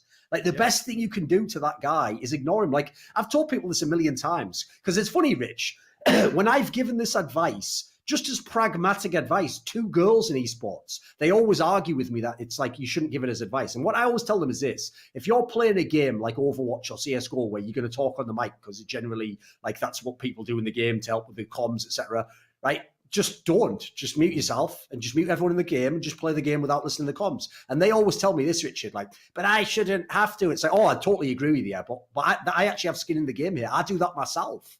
If I'm playing a game in random matchmaking and certain people start annoying, I just mute them instantly. Yeah, it sucks. I don't have an extra guy to talk to me on comms. Maybe he could have given me some more info. But my logic is always like, I'm pretty sure that guy who was just talking absolute nonsense probably didn't have the best comms anyway. Who gives a fuck? Like, I'll easily give that up. Like, that's just the world we live in. Like, just get over it. Like, it's not a big deal to just mute these people and move on with your life. You can't change their fucking behavior. And what world would it be if we could? It's not going to happen, is it? So it's a minor interaction online. Like I said, when it was one tweet, it was sound. The idea they're going around using their valuable time, taking meetings, sitting down with tournament organisers, like I imagine ESL will be on their list. It's like they're already juiced up with any key and intel, so they're already committed to fucking combating toxicity in ways that you're not. So what a waste of fucking time. And it just plays out like it just looks like it's a ploy for attention. It looks actually, when you sit down and analyze it all, it just looks really cynical. Like your team's done absolutely dog shit. So, well, how do we get them talking about anything other than us crapping out of the fucking last chance at the minor? Bloody hell, look at these toxic messages, eh? We're gonna stop it. Rise up, gamers, rise. Fuck off. Joke. Anyway, last story, and I guess, how are we doing for time, Sam? We're about hour 55 in of actual show, I'd say. Yeah. So, last story, I think, and then we'll wrap up the show. It's finally happened. What we suspected was coming. Neil put a statement out today, basically saying he is officially left Virtus Pro, and is going to be sort of in some free agency. So this has to be the most protracted, drawn-out kicking of players of all time. Oh, it's taken years. It's ridiculous. When does this saga bloody end? It's like a divorce. Like, it's just gone through the courts for years and years. Because it's Neil, I'll read the full statement and show the level of respect and deference that he's due. He said, from today, I am no longer a member of the Virtus Pro team. For the last 4 years, we've been creating something special. We've been building the history of Polish esports, but more importantly, we've been building the history of Virtus Pro. Wherever we are, VP have been our second home. This voyage has been a trip of a few young men and their dreams. The way our careers have been developing in Virtus Pro is something I wish for every esports player in the world. Today is the perfect moment for me to thank you for all the wonderful years I've spent under VP's banner with you. I am certain that all that we have achieved has been a result of uncanny and unified determination to get to the top, and always the road to the top has been long and winding for us. There have been delicious victories and bitter defeats, but you can always tell which teams are the strongest with the comebacks that they make, and I think we've been able to rise from the depths a few times to surprise the entire world. But all that is good comes to an end. This is the day for me to encounter new challenges. I am very grateful also to you, our supporters, our fans, for all the cheering, for every motivating word that you sent us. I am proud that with our matches, we've been able to raise so many emotions in the community. I've been playing in an extraordinary team with unique players. This experience and memory is something I will cherish till the end of my life. Nevertheless, this is not the time for reflections. It is not the time to close my esports chapter. I am still an active player and I want to compete against the best. Long story short, it is not the end until I say so. Currently, I am looking closely at both foreign and Polish scenes and analysing the offers I get. My sport ambitions remain unchanged, set on the highest levels. Hence, I am especially looking for a long-term promise in the next project I am involved in. My almost 20 years of experience in professional esports allows me to craft different plans, and there is a chance you will see me also in projects that are not tied to being a player. Sincerely yours, Filip Neo Kubski.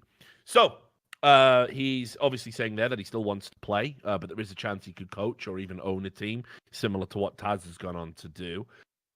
For me, while I love the guy, and I certainly love the player when he was on form and at his best, I don't see his next move being one that's going to somehow rejuvenate him. He's certainly going to be playing a little bit further down the trough. He's going to be playing pretty much based on that reputation and that name. Someone will give him a chance, but it's not going to be a top-tier organization. And I would seriously implore him to think about that and look at other players that maybe didn't get out when the time was right, and definitely consider that coaching role or that ownership role first and foremost. But certainly a sad day. But just some thoughts from you, I guess. Yeah, the big problem I have with like his statement there is when he says he wants to play again and says that thing about, I'll be looking for like a long-term commitment sort of. It's like, this is one of the things that's really depressing about when players who were once really good get really old in the game as well, is they also do this as well, Rich. Like there'll be a pro player who gets cut from a team. He's like in a top team, they get cut. And when you message them privately and you say like, what are you going to do? You're going to retire? Do you want a new team? It's when they tell you that message like, well, I'd consider any offers if they were really good, like, if it was for a top team. And it's like, mate, you've just been cut because you're not good enough for this team. Like, what? Like, wait a minute, you actually live in a world where you think they're going to give you like a massive deal. Like that's the problem, is like, what deal is Neo going to get that's a long-term commitment at this level? It's going to be like what Taz got. It's going to be to play for a team that's like 32nd in the world or something. You're not going to get a really good deal. Like there's no fucking, like Optic's next move isn't sell everyone Danish and then just make a team around Neo with a 10-year fucking contract at 400k a year. That ain't going to happen. So I have to say it's a very naive, like unduly optimistic worldview. And I just hope personally, as you alluded to, he actually realizes like you haven't got that long left to play. So why not parlay the end of your playing career into dovetailing into your post-playing career. So hopefully make a new org, get equity in a current org, do one of those things. That would be the logical thing to do at this point in time, in my opinion. Yeah. Well, there's a little bit of breaking news to round out the show. Do just want to show you as well, just to underline, again, if you ever think that I don't deal with the detritus in intellectual race that are humans, you can have a look at that thread I've just put in the chat, where literally somebody has made a thread, why is Richard Lewis so toxic on Twitter, linking to me saying, maybe don't put cartoon penises in the game, maybe be a little bit more mature than that. And in it, the creator of the thread, a Renegades fan no less, called Stingo Ra, has said he is grown-up man and has nothing better to do than this. You're making a Reddit thread about it, mate. You're making a Reddit thread about this. So are you not a grown-up man who has nothing better to do than this? Well, obviously not, right? Because the rules never apply to you. So you'll do some mental gymnastics to make it look like you're the real winner in all of it. Mate, the same when you're talking about me. The same people who in a thread will be like, these arseholes just constantly go on about the same minutiae no one cares about, picking up things that they're so sensitive about, and then you look and it's like the same guys commented 15 times in one thread about you. It's like the self-awareness just kills you. It's wild, isn't it? It's wild. The HLTV thread is even good. Like it's even better. Sorry, it's like, he's like Keemstar, just all about drama. Like, I would rather you just ignored my tweets, honestly, if you don't agree with them. I don't want you to feel compelled to make 10 Reddit threads about them, threads on HLTV, Obviously, calling me a retard and telling the great story of the day I blocked you. My favorite always will be like, he's just like Trump. Yeah, no, that has been said multiple insert times. any reason in which I'm not in any way like Trump, but just you don't like. He's just that Trump. I've had that a lot. It's almost, what's mad about it is when people do that, they don't realize. It just reminds me of like there was a classic skit in one of those like Lee and Herring shows in the 90s where they had a character like that where the joke was he just made everything about politics and he'd be like, tell you what, that fucking Tony Blair's, and then they'd be like, but the joke was they'd all be the straight men and they'd be like, well, no, what's he done like? And then the idea is obviously people like that are just blaming like random things, aren't they? So whenever you try to explain like, well, the roundabout in Kettering's not in order anymore, like, some shit like that. So he's just like Trump. You are just the Trump of this world, aren't you? So anyway, this is the final story, and it means that you can use that graphic we've got, Sam, with the. I don't know which one. Which one do you like best, by the way? Which one do you like best out of the two Smoothie graphics? I thought the second one was funnier just because the first one's like got too much shit going on in it, Yeah. I'm with the second one. I'm with the second. I like simplicity for that, So apparently he's just tweeted out that he's going to be trying out for Denial to play with them for a qualifier. Who the fuck's in their team like? I don't know. Let me. Oh wait, Denial, isn't that Bravado Gaming? Isn't that the new team that Bravado joined? Oh yeah, actually, South Africa. Right. Yeah, they did get picked up. We did mention that on the last one. Is that what he means then? Yeah, it's the ex-Bravado guys. Yeah. Fucking hell. Yeah, I don't even know who's meeting who on the way up or down there. I know, that's a mad one, isn't it? Why would you stay? So yeah, there it is. You can show the. I'm guessing you showed the graphic, did you? Yeah, I've shown both. Oh, you showed both, have you? Good man. It's mad, isn't it? It's mad. I can't deal with it, mate. I can't deal with. You could be playing at a major. You're not. You're now trying out with Denial, playing on 150 ping. It's mental, isn't it? Hope of UKCS, of course. Yeah, but that's the other thing as well. Because he was UKCS, you knew he'd have to spectacularly fucking crash and burn and fuck Here's up. The thing. All predicated on ego. Smoothie is the best reason to, finally remove the tentacles of nationalism from our world. Yeah. Patriotism. I don't really see the point in it anymore, Rich. Around the world, innit? So. Ridiculous. Right, I guess we can wrap up the show there then. We did it. We did our 2 a week. Sam, $1 patrons, put a question in. No, we haven't. And Discord decided to meet again. Discord's had a fucking rough week this week, but it's been struggling. A lot of freezes, a lot of audio fucking crashes. Maybe we need to get on Zoom, eh? Yeah, that's got some issues as well, as we experienced to me, but there also does have some faults. Yeah, but I think that was a Wi-Fi thing. Your cam was stuttering as well a bit. No, was it? Yeah. Whatever. Any final thoughts from you, Duncan? I feel like it's about time you went to an event or something. Anything on the horizon? Yeah. I think it's until after the major. I think most people are waiting for the circuit to start, Yeah, you've been hit and then gets all his day rates in one go. Down for the No Majors Club, of course. Yeah, mate, I've been making it straight fire this time. We're not going to get into a studio, but we got some plans. So I'll fill you in a little bit later. But for now, all that remains to be said is thanks to our sponsor, Rivalry.gg. You can go to rivalry.gg/RLS to support the show, support the channel, and qualify for up to $350 of VIP bonuses. Also, our other sponsor, #StopToxicity. It's a very important cause, and perhaps, if we all get together, we can cure arseholeism in the world, and that'll be really good. And of course, our patrons that make it possible. Our $100 patrons, Jerky's Minion, Botvic, Kashanath, and Detlef Insomniac. Big shout out to all you guys. Remember, you can ask questions.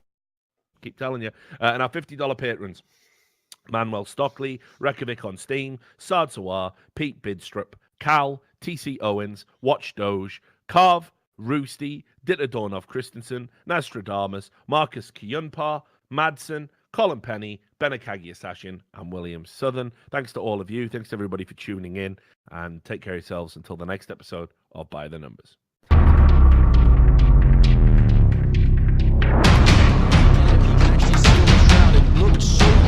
Just a few seconds left here. 7